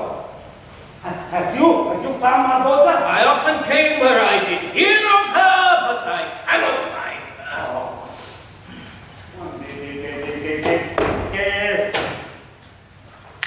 Diamond. Gone. That cost me 2,000 ducats in Frankfurt. Look, the curse, it never fell upon our nation of romance. I never felt it until now. I wish my daughter was dead. I do. The jewels, in her ear. I wish that she was hearsed at my foot and the ducats in the coffin. No music then? My soul. Hey! I know not what state in research. My laws upon laws. The thief gone, and not known how much it would be to catch the thief. No satisfaction, no revenge, no guilt stirring from what lights upon my shoulder, no sighs, but my breathing. No tears, but my shedding. Other men have ill luck too. Antonio! What? Of something, which, in terms of growth, is an unlessoned girl, unschooled, unpracticed, happy in this. She is not yet old, but she may learn. Happy Venice. She is not bred so dull, but she may learn. Happiest of all is her gentle spirit, commits itself to yours, to be as directed, as from her Lord, her Governor, and her King. Myself and what is mine to you and yours is now converted. But now I was lord of this fair mansion, master of my servants, queen over myself, and even now, but now, this house, these servants, and this same myself are yours, my lord. I give them with this ring, which, when you part from or lose or give away, that's a prestige or the ruin of your life, and my vantage to exclaim on you. Madam, you have bereft me of all words. Only my blood speaks to you in my veins, and there is such confusion in my powers as after some oration barely spoke by a beloved prince, they doth appear among the buzzing, pleasing multitude, where every something being blent together turns into a wild of nothing, save of joy expressed and unexpressed. When this ring parts from this finger, then parts life from hence. Oh, then be bold to say Bassanio's dead. My lord and lady, it is now our time that I stood by and seen our wishes prosper. To cry, good joy, my lord and lady. Oh, my lord, Bassanio, and my gentle lady, I wish you all the joy that you can hope, for I am sure you can wish none from me. And when your honours mean to solemnize the bargain of your faith, I do beseech you, even at that time, that I may be married to her. With all my heart, so thou canst get a wife. I thank your lordship. You have found me one. Mine eyes, my lord, can look as keen as yours. You saw the mistress. I beheld the maid. Oh! You loved. I loved. For intermission, no more pertains to me, my lord, than you. Because your fortune stood upon the caskets there. And so did mine. As the matter falls, for wooing here until I swear again, and swearing till my very roof was dry with oaths of love, at last, if promise last, I got a promise of this fair young lady here to be my love, provided that your fortune achieved her mistress. Is it true, Nerissa? Madam, it is. So you stand pleased with all? Do you, Graziano, mean good faith? Oh, yes, faith, my lord. Our fee shall be much honoured in your marriage. We'll pray with them for 1,000 ducats for the first boy. What? And stay Yeah, I know. They're playing that sporting stake down. My look, who comes here? It's Governor Lorenzo with the Tinfino. And my old Venetian friend Saverio. Lorenzo Saverio, welcome hither. If that be the youth of my new interest here, have power to bid you welcome. By your leave, I bid my very friends and countrymen, sweet Portia, welcome. So do I, my lord. They are entirely welcome. I thank your honour. For my part, my lord, my purpose was not to have seen you here, but meeting with Celerio by the way, he did entreat me past all saying nay to come with him along. I did, my lord, and I have reason for it. Signor Antonio commended you. Well, I read this letter, I pray you. Tell me how good my friend does. Not sick, my lord, unless it be in mind. Not well, unless it be in mind. His letter there will show you his estate. But there is some cheer beyond maiden over there. Bid her welcome. Your hand, Saverio. Here, come. Oh, what's the news from Venice? How doth our good merchant, good Antonio? I know he will be glad of our success. We are the Jasons. We have won the fleece. I would you had won the fleece that he had lost. There's some true contents in your insane paper that steals the colour from Sardia's cheek. Some dear friend dead? Else nothing in the world could turn so much constitution as any constant man. But worse and worse. With leave, Bassanio, I am half yourself, and I must freely have half of anything that in the same paper brings you. Sweet Portia, here are a few of the unpleasantest words that ever blotted paper. Gentle lady, when I did first impart my love to you, I freely told you all the wealth I had ran in my veins. I was a gentleman, and then I told you true, and yet, dear lady, rating myself at nothing, you shall see how much I was a braggart. And I told you my state was nothing. I should then have told you that I was worse than nothing. For indeed I engaged myself to a dear friend, engaged my friend to his mere enemy, to feed my means. Here is a letter, lady.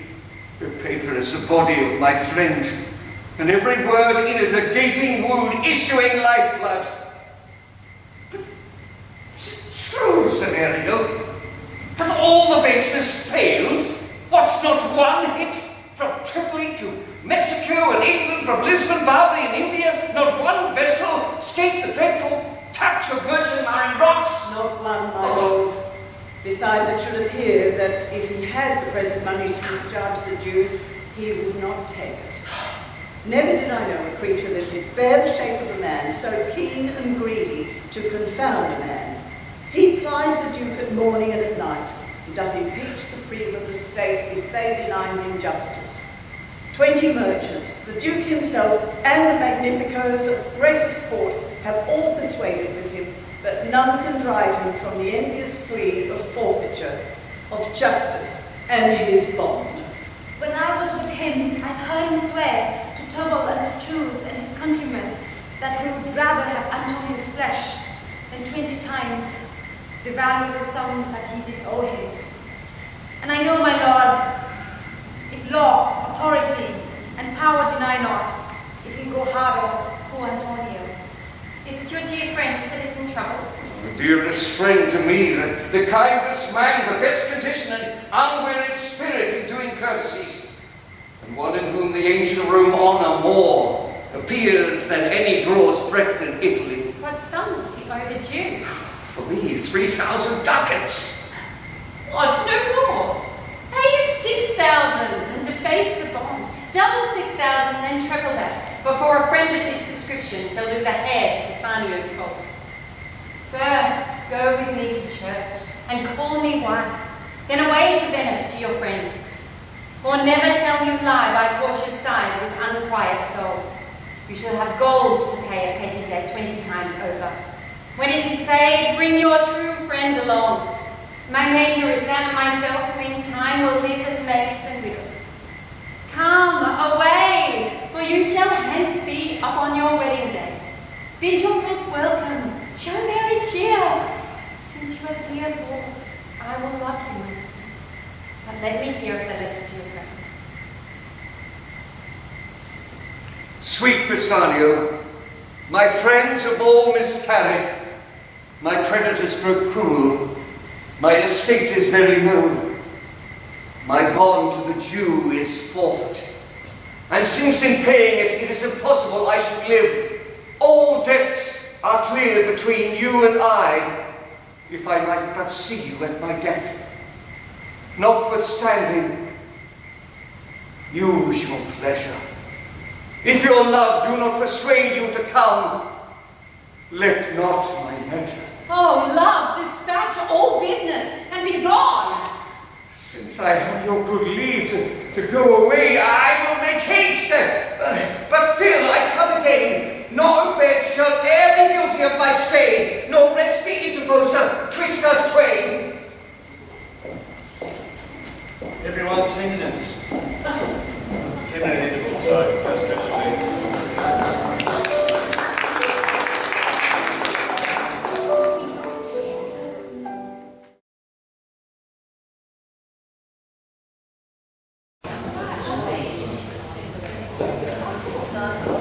Lads, although I speak in your presence, you have a noble and true conceit, godlike attitude, which appears most strongly in bearing thus the attitude of your lords.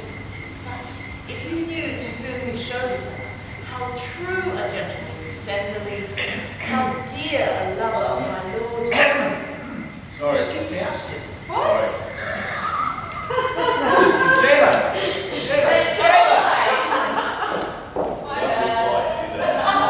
That was my fault, my fault. No, we haven't noticed.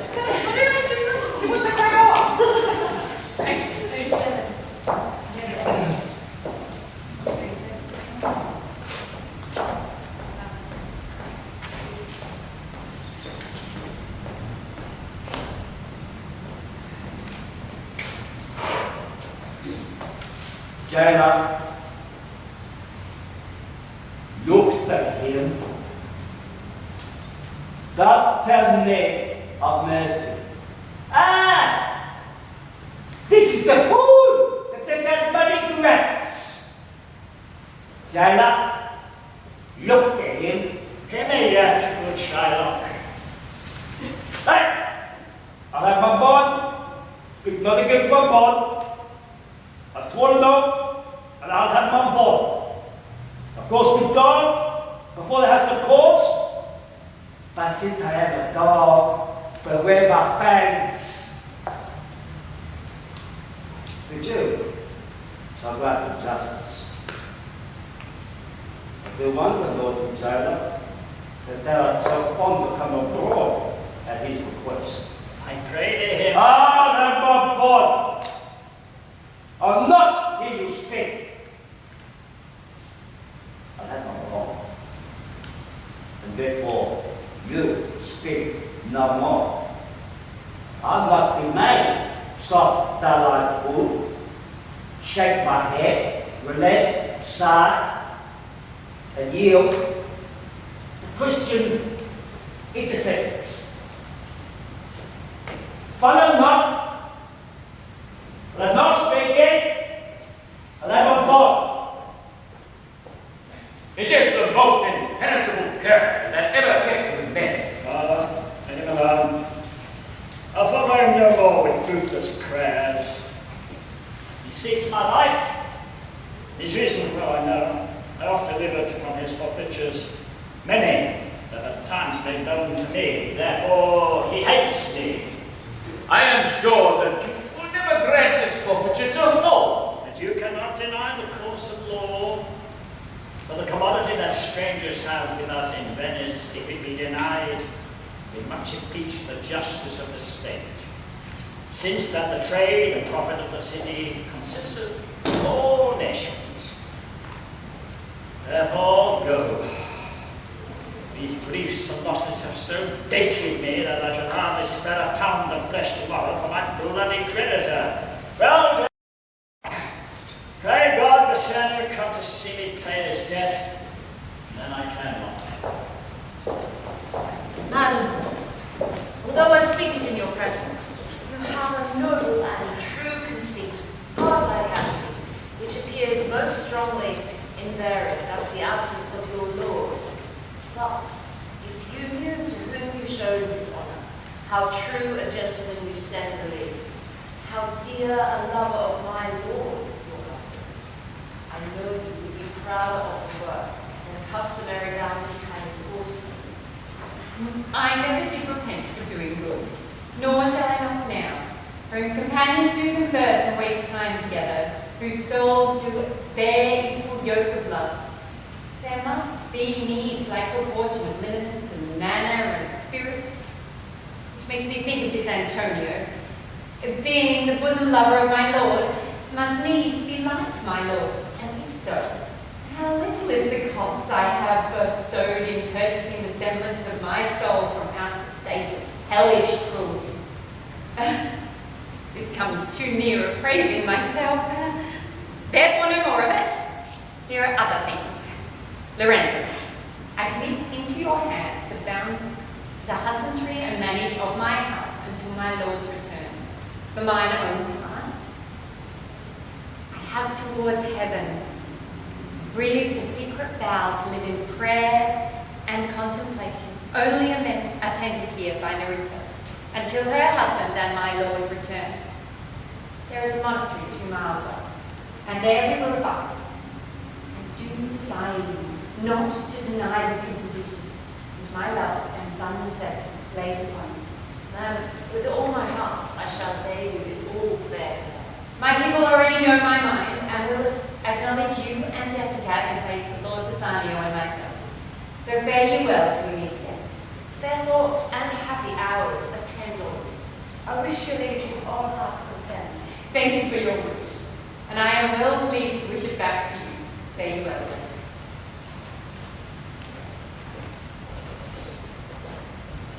Now, Balthazar, I have ever found thee honest true.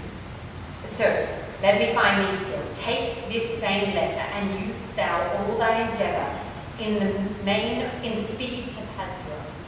And see this render unto my cousin hands, Dr. Bellano. And look what notes and garments he doth give thee. Bring them thee, I pray thee, with imagined speed unto the traject, to the common ferry which trades to Venice.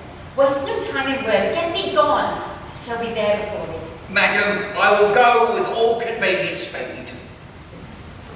Come now, Nerissa. I have work in hand that you yet not know of. We'll see our husbands before they think of us. Shall they see us? They shall, Nerissa, but in such habits that they shall think that we are accomplished with what we lack. I'll hold thee any wager. When we are accounted like young men, I'll prove the prettier fellow of the two. I'll wear a dagger and my braver grace. I'll speak between my charge of man and boy, with reed voice, and turn 2 mincing steps into a manly stride. I'll speak with phrase like a fine bragging youth, and tell of quaint lies of how honourable ladies sought my love, which I denying, they fell sick and died. I could do not with all. And then I'll repent, and with all of that I had killed them, and 20 of these puny lies I'll tell. And then men shall swear I have discontinued school above 20 now, and I have with my mind a raw 1,000 tricks of these bragging jacks, which I will... Why, shall we turn to men? Aye, what a question's that? If thou wert me a lewd interpreter. But come, I tell thee all my whole defence. When we are in the coach, which stays with us, the park gate, and therefore haste away. We have measured 20 miles to travel today.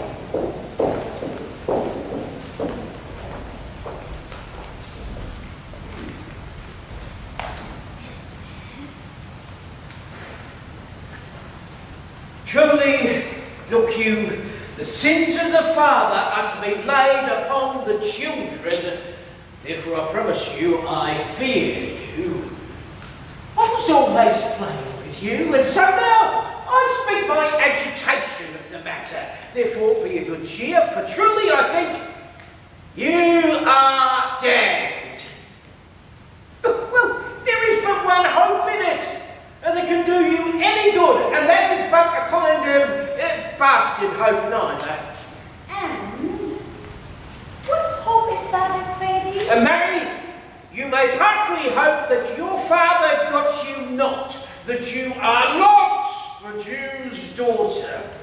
That were kind of bastard hope, indeed.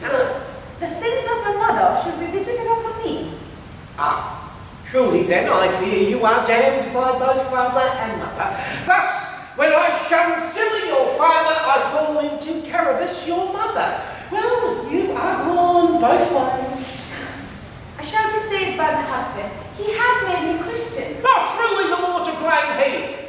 We were Christians enough before now, even as many as could well live one by another. This making of Christians will raise the price of hogs. If we grow all to be pork eaters, we shall not shortly have a rasher on the coals for the money.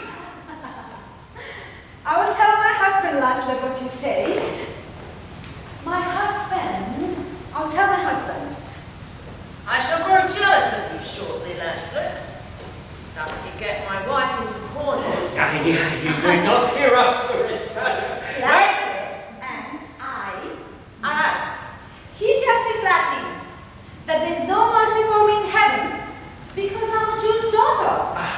And he says, you're no good member of the Commonwealth for converting Jews to Christians. You raise the price of pork. I shall answer that better to the Commonwealth than you can the getting up of the Negro's belly. The more is be charmed by you, Lancelot. Well, it is much that the more should be more than reason, but if she be less than an honest woman, she is indeed more than I look for. How every fool can play upon the world. I think the best grace of wit will shortly turn into silence, and discourse grow commendable in none only but parrots. Go in, Sirrah, and bid them prepare for dinner. That is done, sir. They have all stomachs. Goodly lord, what a wit snapper are you? Then bid them prepare dinner. Well, that is done too, sir. Only cover is the word. You cover then, sir. Not so nervous, sir. I know my duty. Yet more quarrelling with occasion. Wilt thou show the whole wealth of thy wits in an instant? I pray thee understand a plain man in his plain meaning. Go to thy fellows, bid them cover the table, serve in the meat, and we will come in to dinner. For the table, sir, it shall be served in. For the meat, sir, it shall be covered. And for your coming in to dinner, sir, why, let it be as humors and conceits shall govern. Oh, dear discretion, how his words are suited. The fool hath planted in his memory an army of good words, and I do know a many fools that stand in better place, garnished like him, that for a tricksy word defy the matter. How cheerest thou, Jessamine? And now, my sweet, say thy opinion. How does thy like the Lord Bassanio's wife? As for expressing, it is very mean the Lord Bassanio live an upright life. For having such a blessing in his lady, he finds the joy of heaven here on earth, and even on earth he do not merit it. The reason he should never come to heaven, why? If two gods should play some heavenly match among the wagger laid to an earthly woman, and Portia one, there must be something else wrong with the other, for the poor rude world hath not a fellow. Even such a husband hast thou with me, as she is for a wife. Nah, but ask my opinion too of that. I will anon. First let us go to dinner. Nah, let me praise you while I have a stomach. No, pray thee, let it serve for table talk. Then howsoe'er thou speaks, among other things, I shall digest it. Well, I set it for it. What? Is Antonio here? Ready, so please your grace. I am sorry, lady. Thou art come to answer a stony adversary, an inhuman wretch, incapable of pity, void, and empty from any dram of mercy. I heard your grace have taken great pains to qualify his rigorous course. But since he stands obdurate, that no lawful means can carry me on his ended reach, I do oppose my patience to his fury, and arm to suffer with a quietness of spirit that eternally rages. Go on, and call the Jew into the court. He is ready at the door. He comes, my lord. Make room. Let him stand before our face.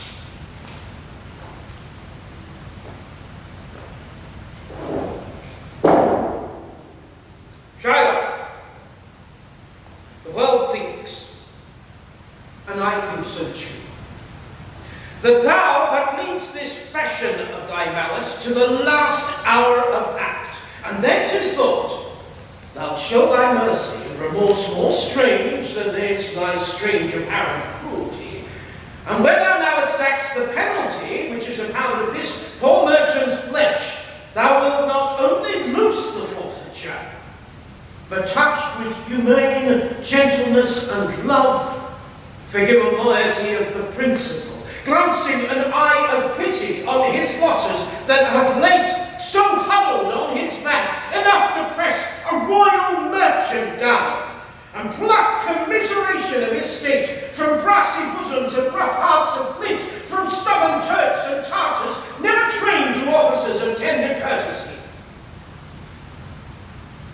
We all expect a gentle answer, Jew. I possess your grace upon my purpose. And five, upon the Sabbath I've sworn, that the Jew and fulfill my bond.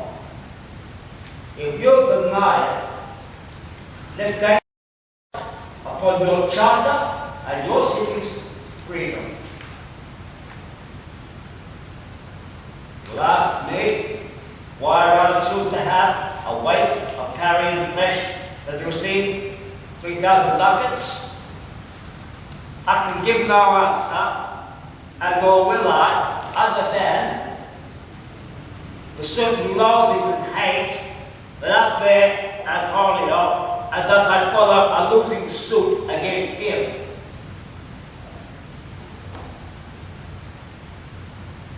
How do you answer? This is no answer. Thou art a feeling man, to excuse the current of thy cruelty. I'm not bound to please you with my answers. Do all men kill the things they do not love? A feeling man? The thing he would not kill? If the offence is not a hate at first. What? Oh, what's that? Swerve, sting me twice. I pray you think your question of the Jew. You may as well go and stand upon the beach and bid the main flood bait his usual height. You may as well use questions with the wolf, but he may bid you bleat for the lamb. You may as well forbid the mountain pines to wag their high tops and make no noise. You may as well threaten with the guests of heaven. You may as well do anything most hard. Proceed to soften that when that which harder is Jewish heart. And I do beseech you, make no more offers, use no further means, be with all brief and plain conveniency. Let me have a judgment, and the Jew his will. But I, 3,000 ducats, here and 6. If the ducat will be 6,000 ducats for 6 parts, and every part a ducat. I will not draw them. I will have one bond.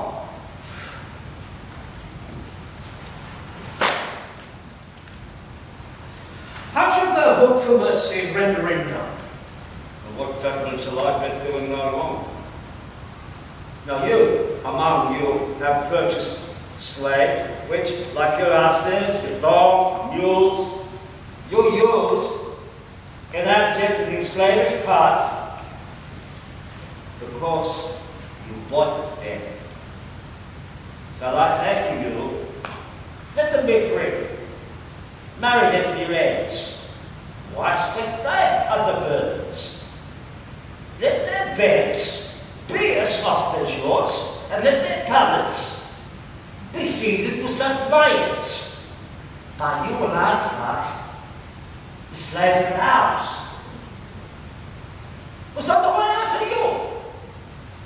The pound of flesh, which I demand of him, is dearly bought. Just mine. I will have it. And if you deny me, fire upon the law. There is no force in Venice. I stand for judgment. Answer, shall I have it? Upon my power, I may dismiss this court, unless Bellario, the learned doctor whom I have sent for to determine this, come here today. Oh, my lord, here stays without a messenger with letters from the doctor, and you come from Padua. Oh, bring us the letters. Call the messenger. Good cheer, Antonio. What man courage yet? The Jew shall have my flesh, blood, bones and all, ere thou shalt look for me one drop of blood. I am a tainted weapon of the flock, meetest for death. The weakest time the fruit drops earliest to the ground, and so let me. You cannot better be employed, Bassanio, to live still and ride mine apple. Come you from Padua, from Bellario. From my lord, Bellario brings your bread. Why dost thou whet thy knife so earnestly? Water from the bank that day. Not on my soul, but on my soul, harsh Jew. Thou makest thy knife keen, but no metal can. No, not the hangman's axe bear half the keenness of your sharp envy. Can no prayers pierce thee? No. None that I have quick enough for man.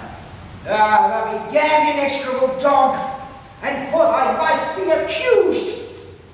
Thou almost makes me waver in my faith, to hold opinion with Pythagoras. Yes, that the souls of animals infuse themselves into the trunks of men.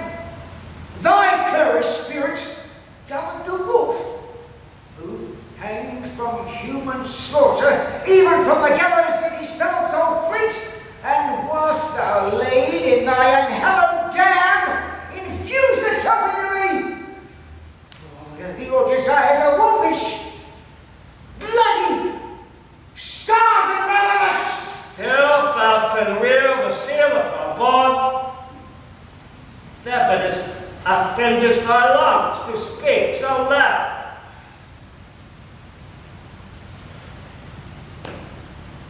Prepare thy wit, good youth, or it will fall into close ruin. I stand here for the law. This letter from Bellario doth commend a young unlearned doctor to our court. Where is he? He attendeth here hard by. To know your answer, will you admit him? With all my heart. Go, give him courteous conduct to this place. Meantime, the court shall hear Bellario's letter.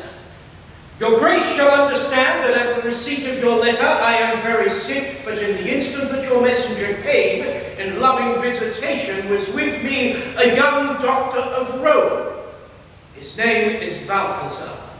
I acquainted him with the cause in controversy between the Jew and Antonio the merchant.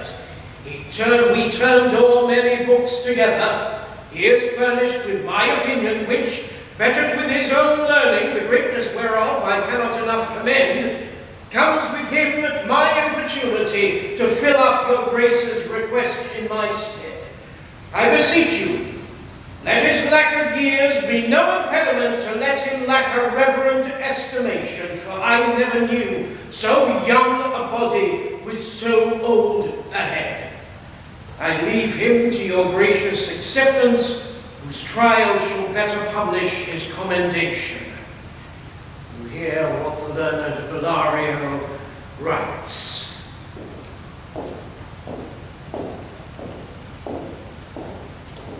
Here, I take it, is the doctor come. Come you from Bellario? I did, my lord. You are welcome. Take your place. Are you acquainted with the difference that holds this present question in the court? I am informed thoroughly of the case, which is the merchant and which is the Jew. Antonio and old Shylock both stand forth. Is your name Shylock? Shylock is my name.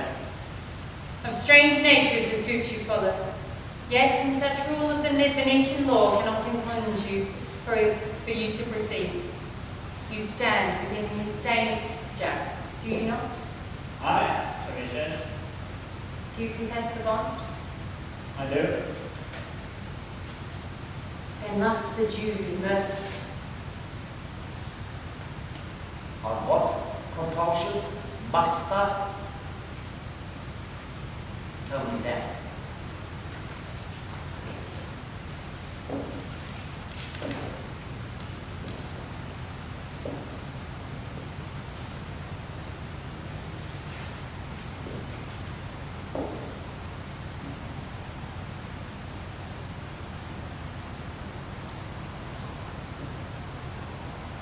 Quality of mercy is not strained. It droppeth with a gentle rain from heaven upon the face of me. It is twice blessed. Just him that gives and him that takes. It is mightiest in the mightiest. It becomes the throne monarchs better than friend. His sceptre shows the force of temporal power. Attributes to awe and majesty, wherein doth sit dread and fear of kings. But mercy is above the sceptre's sway. It is enthroned in the hearts of kings. It is an attribute of God. And earthly power doth then show light as God, and mercy sees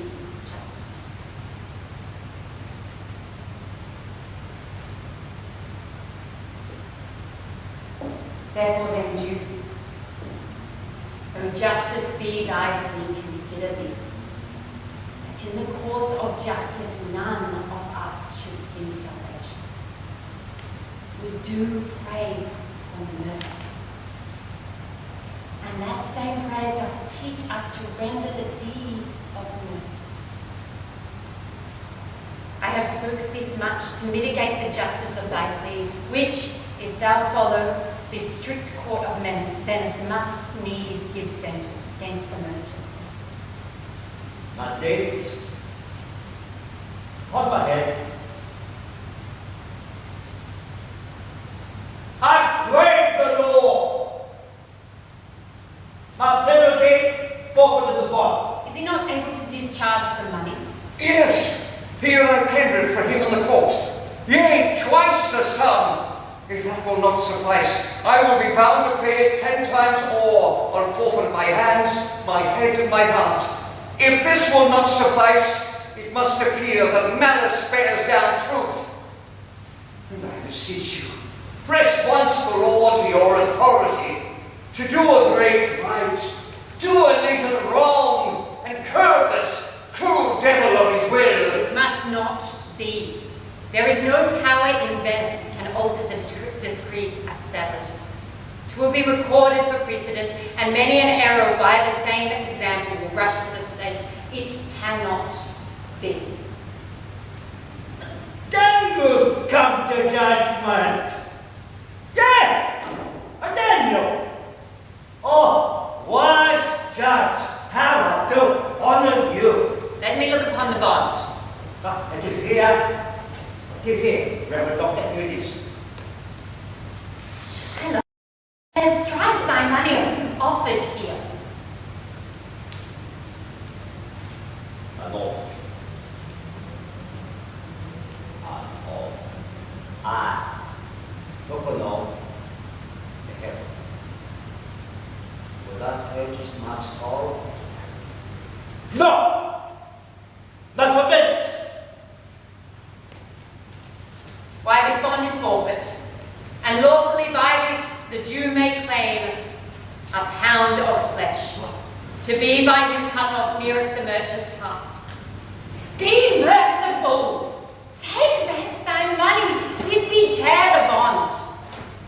When it is according to the tenor, does it appear? You, worthy judge, you know the law. Your position has been most out. I charge you by the law. Wherever you are, I love you so you kill it. Proceed to judgment. By my soul, I swear there is no power in the tongue of a man to open me. I say, here I stay on my board. Most heartily I do beseech the court to give the judgment. Why? Then, thus it is. You must prepare your bosom for his knife. Oh, noble judge. Oh, excellent young man. The intent and purpose of the law have full retaliation to the penalty, which here occur due to the bond. It's very true. A wise and upright judge, to how much elder 1,000 thy looks. Therefore, may there thy His breast. So says in the bond, does it not, noble judge? Nearest his heart. Now those are the very words. Please, sir. Aye, their ballots here. Are there ballots here to wear pledge? I have them ready. Have I some surgeons, Shylock, on your charge to stop his wounds, lest he bleed to death? It is so normal then it is the bond. It is not so expressed, but what of that? Good for you to do much charity.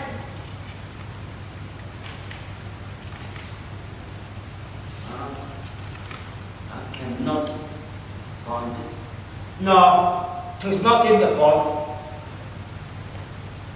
You, merchant, have you anything to say? A little. I'm armed and well prepared. In your hand, Signor. Very well. Breathe not that I am fallen to this view. For herein fortune shows herself more kind than at my custom. Still no use to let the wretched man outlive his wealth. And you with hollow eye and wrinkled brow, the age of poverty, which lingering penance with such misery doth she cut me off. Commend me to your humble wife, tell her the process of unturned resent. Say how I love you. Speak me fair and dead. When the tale is told, bid her the judge of the Marsilio have not gone so far. Event that you shall lose your friend. And he repents not that he pays your debt. For if the Jew did cut but deep enough, I'll pay instantly with all mine. Antonio, I am married to a wife which is as dear to me as life itself.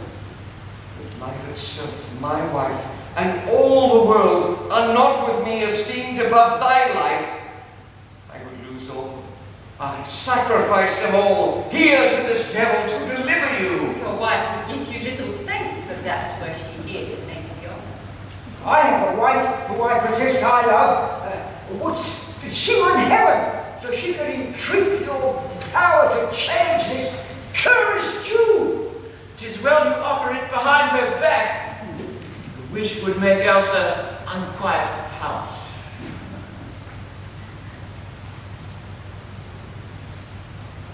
These, the Christian husbands. I have no doubt. Would any stock of Barabbas have been a husband rather than a Christian?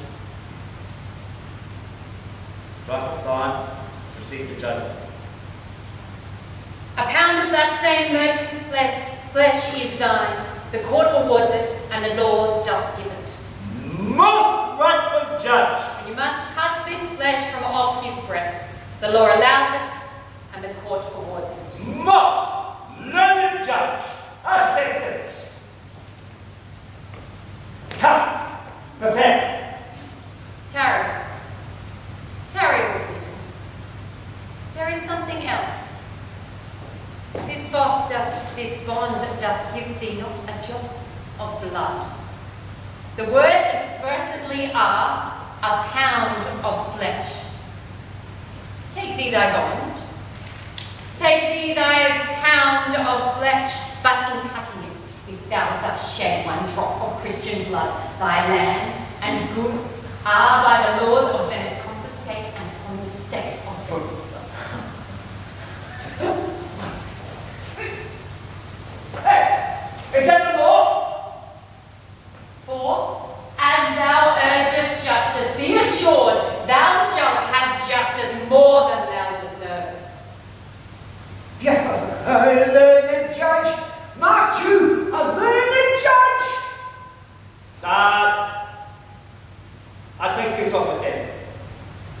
Pay the bond thrice, and let the Christian go. Here is the money. Soft. The Duke shall have all justice. Soft, no haste. He shall have nothing but the penalty. Oh, you, an upright judge, a learned judge. Therefore prepare thee to cut off the flesh. Shed thou no blood, nor cut thou less nor more, but just a pound of flesh. If thou takest more or less than just a pound, that he so much as in its light or heavier substance. In the division of the 20th parts of 1/4 scoop. Now, if the scale doth turn but in the essence of hair, thou diest, and all thy goods are confiscated. A second Daniel! A Daniel Jew! Now I have thee on the hip. I doth Give me the principle and let me go. I have it ready for thee. Here it is. He hath refused in an open court. He shall have merely justice and his bond. Daniel, still say I. A second Daniel. I thank you, Jew, for teaching me that word. Well, someone does have been my principle. Thou shalt have nothing but the forfeiture, to be taken at thy peril. Why shall the devil have good of it? Thou stay no longer. No more question. Tarry, Jew. The law hath yet another hold on you. It is enacted in the law of Venice, shall be proven against alien that by direct or indirect attempts he seeks the life of any citizen, the party against which he doth contrive shall seize one half of his goods. The other half comes from the privy coffer of the state, and the offender's life lies in the mercy of the Duke only, against all other voices. In which predicament I say thou standest. For it appears by manifest proceeding that indirectly, and directly too, thou hast contrived against the very life of the defendant, and thou hast incurred the danger formerly by me rehearsed. Down, therefore, and beg mercy from the Duke. Beg that thou mayest have leave to hang thyself, and yet thy wealth being forfeit to the state, thou hast not been the value of a cord, and therefore thou must be hanged with the state's charge. difference of our spirit. I pardon thy life before thou lost it. For half thy wealth it is Antonio's, the other half come to the general state, which humbleness may drive unto a fine. I for the state, not for Antonio. There! Take my life, that you pardon not that! You take my house. Will you take the crop that sustain my house? You take my life. Will you take the means whereby I live? What mercy then you render him, Antonio? Hold it, gratis. Nothing else for God's sake. Antonio, please. Please, my lord, and Duke and all the court, quit the fine for one half of his goods and content. So let me have the other half in use, to render it upon his death unto the gentleman that lately stole his daughter. Two things provided more, that for this favour he presently become a Christian. And that he do record a gift here in the court of all he dies possessed, unto his son Lorenzo and his daughter. You shall do this, or else I do recant the pardon that I late pronounced in here. Art thou contented, Jew? What dost thou say? I am content. I'm content. Clerk, you're a deity. I pray you, give me hands to go. I know if I feel very well.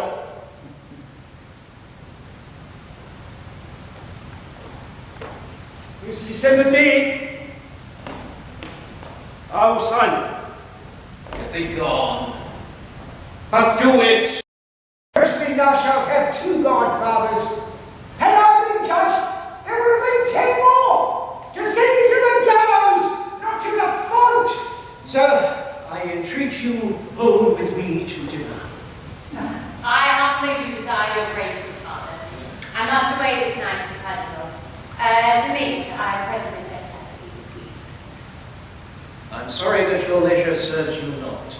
Antonio, ratify this gentleman, for in my mind you are much bound to him. Most worthy gentlemen, I and my friend have by your wisdom been this day acquitted of grievous penalties in lieu, whereof 3,000 ducats due unto the Jew. We freely cope your courteous pains withal.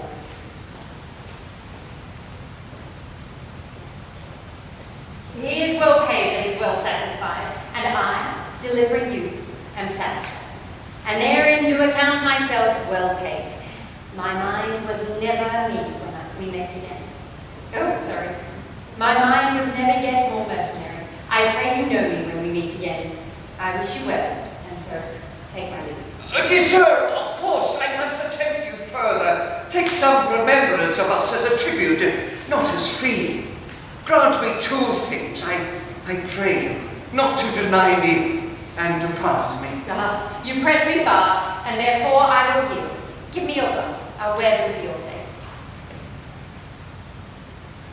And for your love, I'll take this ring from you. Do not draw back your hand.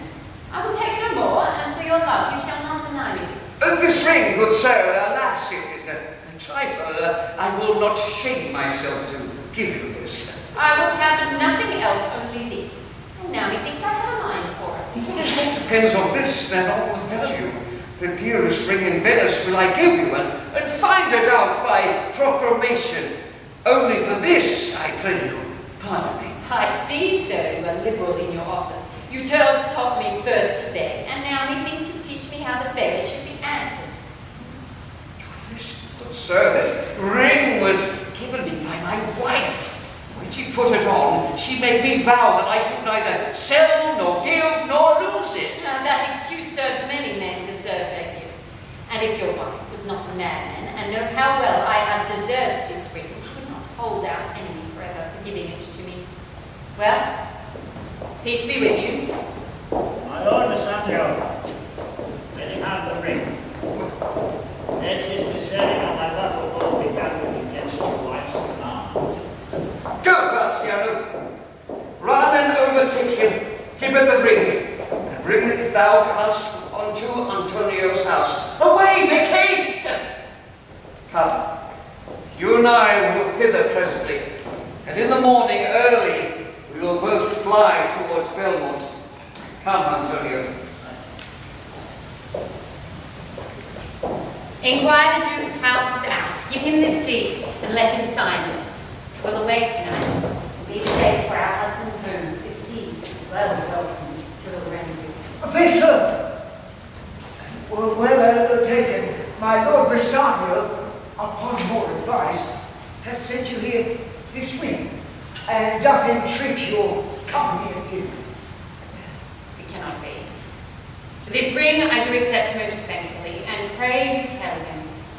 Furthermore, I pray you show my youth to old Charlotte's house. That will I do. Sir, I will speak with you. I'll see if I can get my husband's ring, which I did make him swear to keep forever. Thou mayest, I won't. We shall have old swearing that they did give the rings away to men, and we'll face them and outswear them too. Away, make haste. Thou knowest thou where I will tarry. Good. Come, good sir. Will you show me to the house?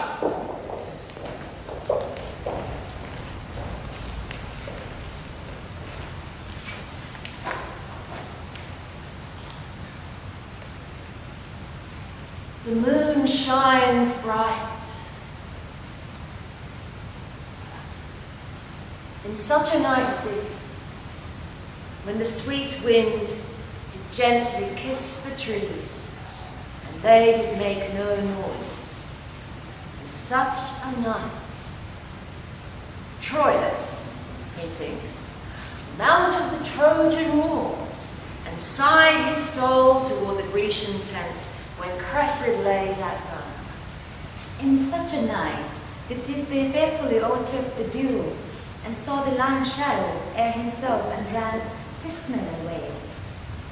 In such a night stood Dido with a willow in her hand upon the wild sea banks, and wafted her love to come again to Carthage.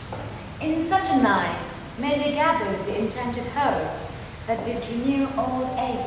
In such a night did Jessica steal from the wealthy Jew, and with an unthrift love did run from Venice as far as Belmont. In such a night did young Lorenzo swear he loved her well, stealing her soul with many vows of faith, and ne'er a true one. In such a night did pretty Jessica, like a little shrew, slander her life, and he forgave it her.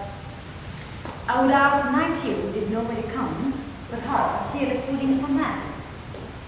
Who comes so fast in silence of the night? A friend. A friend? What friend? Your name, I pray you, friend. Stefano is my name, and I bring word. My mistress will before the break of day be here at Belmont. She does stray about thy holy crosses, where she kneels and prays for happy wedlock hours. Who comes with her? Is none but her holy hermit and her maid. I pray you, is my master yet returned? He is not, nor we have not heard from him. But go in, I pray thee, Jessica, and ceremoniously let us prepare some welcome for the mistress of the house.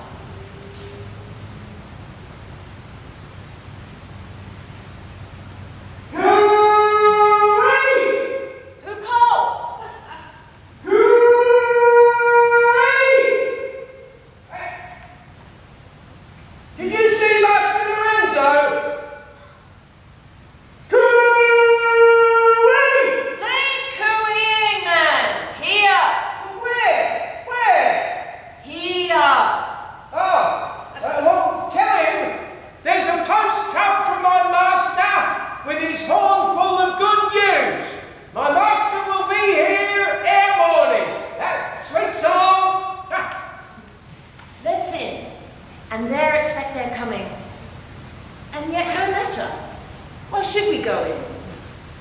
My friend Stefano, signify, I pray you, within the house, your mistress is at hand, and bring your music forth into the air. How sweet the moonlight sleeps upon this bank. Here will we sit, and let the sounds of music creep in our ears. Soft stillness and the night become the touches of sweet harmony. Sit, Jessica. Look how the floor of heaven is thick inlaid with patterns of bright gold. There's not the smallest orb which thou beholdest, but in his motion like an angel sings, still choiring to the young-eyed cherubims. Such harmony is in immortal songs, but whilst this muddy vesture of decay doth grossly close it in, we cannot hear it. Come home, and wake Diana with a hymn, its sweetest touches pierce your mistress's ear, and draw her home with music.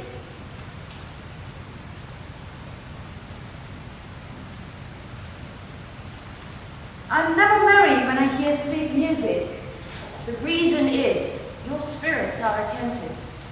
For do but note a wild and wanton herd, or race of youthful and unhandled colts, fetching mad bounds, bellowing and neighing loud, which is the hot condition of their blood. If they but hear perchance a trumpet sound, or any air of music touch their ears, you shall perceive them make a mutual stand, their savage eyes turned to a modest gaze by the sweet power of music. Therefore, the poets give fame that Orpheus drew trees, stones, and floods, since naught so stockish, hard, and full of rage, but music for the time doth change his nature. The man that hath no music in himself, nor is not moved with concord of sweet sounds, is fit for treasons, stratagems, and spoils. The motions of his spirit are dull as night, and his affection dark as Erebus. Let no man such be trusted. Mark the music. That light you see is burning in my heart. How far that candle throws the beams, so shine good deed in a naughty world. When the moon shone, we did not see the candle. It's thus the greater glory dims the less. A substitute shines brightly as the king until the king be by and by, and then his state empties itself as doth inland reckons the maid of waters. Music! Ah! It is the music, madam, of the house. Nothing is good, I see, without respect. Methinks it sounds much sweeter than by day. Silence disturbs that virtue. The crow doth sing as sweetly as the lark, when neither is tended, and I think the nightingale. If she should sing by day, when every goose is cackling, would be thought no better a musician than the rest. How many things are seasoned by seasons ours, praise and truth.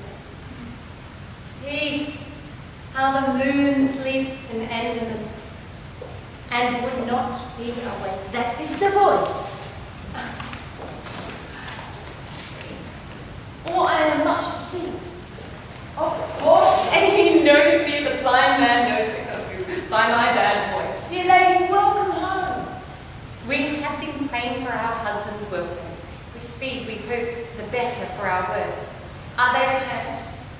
Madam, they are not yet, but there is come a messenger before to signify their coming. Go in, my son. Give orders to my servants that they take no note of all of our being absent, nor you, Lorenzo, Jessica, nor you. Your husband is at hand. I hear his trumpet. We are no telltales, madam, fear you not. Tonight he thinks of his daylight sea. Looks a little paler. The sun is heat. We should hold day with the Antipodes if you would walk in absence of the sun. Let me give light. Let it not be light, for a light wife does make a heavy husband. and never let the sun go. That's over me. But God sought it all home, and God sought it all. You are welcome home, my lord. I thank you, madam. Give welcome to my friend. This is the man. This is Antonio, to whom I am so infinitely bound. You should, in all sense, be much bound to him, for I think he was much bound for you. And more than my dog can So you are very welcome in our house. You must appear in other ways than words. Therefore, accept, breathe, and sing. By yonder moon, I swear you do me wrong. In faith, I gave it to the judge's clerk. Oh, wouldst he be guilt that had it for my part, since you do take it, love, so bad? I quarrelled her already. About a hoop of gold, a mere trifle, a paltry ring that he did give me, she did give me, whose posy was for all the world like countless poetry upon a knife. Love me, and love me forever. What talk you of the posy or the bender? You swore to me when I did give it to you that you would wear it till your hour of death, and that it should lie with you in your grave. Not for me, yet for your vehement oath, you should have been respected and have kept it. Gave it to a judge's clerk. No, God, my judge, the clerk will ne'er wear hair on one's face that hand. He will, and if he live to be a man. If a woman did to be a man. Oh, now by this hand, I gave it to a youth. A kind of boy, a little scrub boy. No, not little. Like myself. Yes, and the judge's clerk. A prating boy that begged it as a fee. I could not for my heart but give it to him. You were to blame. I must be plain with you, to part so slightly with your wife's first gift, a thing stuck on with oaths upon your finger. I'm so riveted with your faith upon your flesh. I gave my love such a ring, made him swear never to part with it, and here he stands. I dare be sworn for him. He would not leave it nor pluck it from his finger for the wealth that the world masters. Now in faith, Tani, give your wife to unkind a cause of grief. For me, I should be mad about it.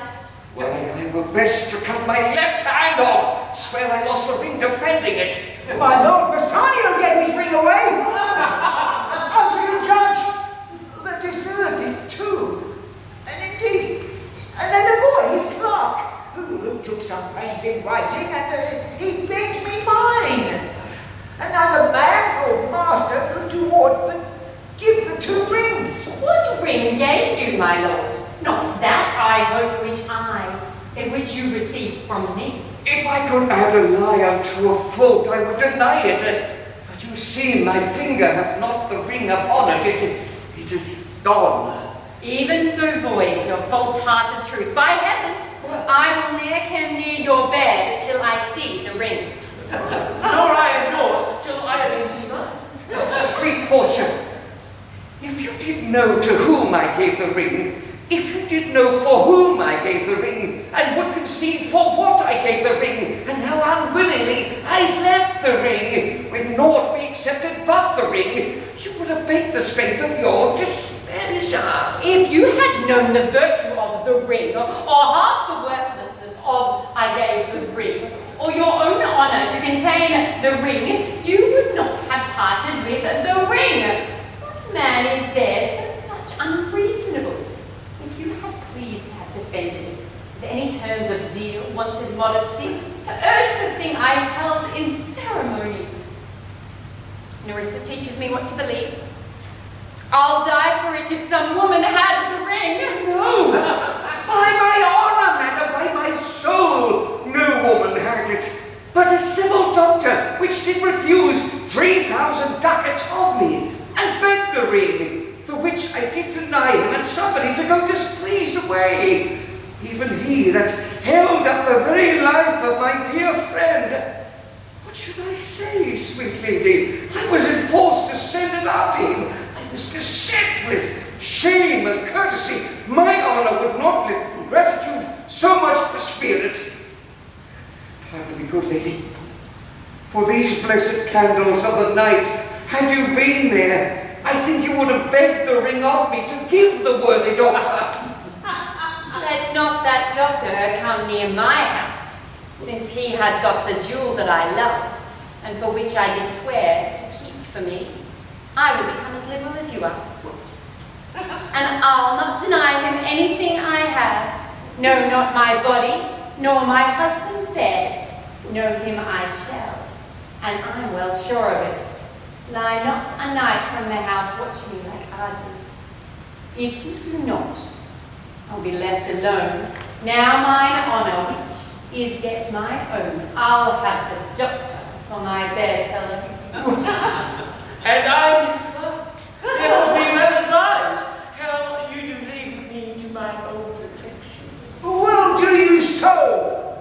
Well, let not be taken then, for if I do, I'll mar the young clerk's pen. I am hardly subject to these quarrels. No, sir, grieve not you. You are welcomed notwithstanding. Portia, forgive me this enforced wrong, and in the hearing of these many friends, I swear to thee, even by thine own fair eyes, wherein I see myself. Mark you but that, in both my eye doubly sees himself, in each eye one, swear by your double self, and that's an oath for credit. Nay, but hear me. Pardon this fault, and by my soul I swear, I never more will break an oath with thee. I once did lend my body for his wealth, which were for him that had your husband's ring, and quickness carried. I dare be bound again, my soul upon the forfeit, that your Lord will never more break faith that might in you. Then you shall be his surety. Give him this, and if you keep it better than the other. Dear Lord Bassanio, swear to keep this ring. It is the same I gave the doctor. I had it of him. Pardon me, Bassanio, for by this ring the doctor lay with me. And pardon me, my gentle Bestia, for that same scrub boy, the doctor's clerk, in lieu of this last night you laughed with me. Why, this is like the mending of highways in summer, when the ways are fair enough. What? Are we catcalls here? We deserve it. Speak not so grossly. You are all amazed. Here is this letter. Read it at your leisure. It comes from Padua, from Valerio, and there you shall find that Portia was the doctor, Nerissa here her clerk. Lorenzo here shall witness I set forth as soon as you, and even but now returned. I have not yet entered my house. Antonio, you are well, and I have better news in store for you than you expected. And unsealed this letter soon. There you shall find that your atrocities are richly come by harbour suddenly. You shall not know by what strange accidents I chanced on this letter. And John? Were you the doctor and I knew not? Were you the clerk? And I knew not. Aye, but the clerk that never means to do it unless he live unto the event. Sweet doctor, you shall be my bedfellow when I am absent. Then lie with my wife. Sweet lady, you have given me life and living. For here I read for certain that my ships are safely come to road. And my clerk have some good comforts for you too, Lorenzo. Aye, and I'll give them to you without a fee. There do I give to you, and Jessica, from the rich Jew, a special deal of gift, after his death of all he died to possess. There, ladies, you drop manna in the way of starving people. It is almost morning. And yet, I am sure you are not yet satisfied of all these events in full. Let us go in intricacies. And we will answer these things faithfully. Oh, let it be so. And the first interrogatory that my Nerissa shall be sworn on is whether till the next night she had rather stay, or go to bed now, with 2 hours until day. But were the day come, I should wish it dark, till I were couching with the doctor's clerk. Well, while I live, I fear no other thing so sore as keeping safe Nerissa's ring.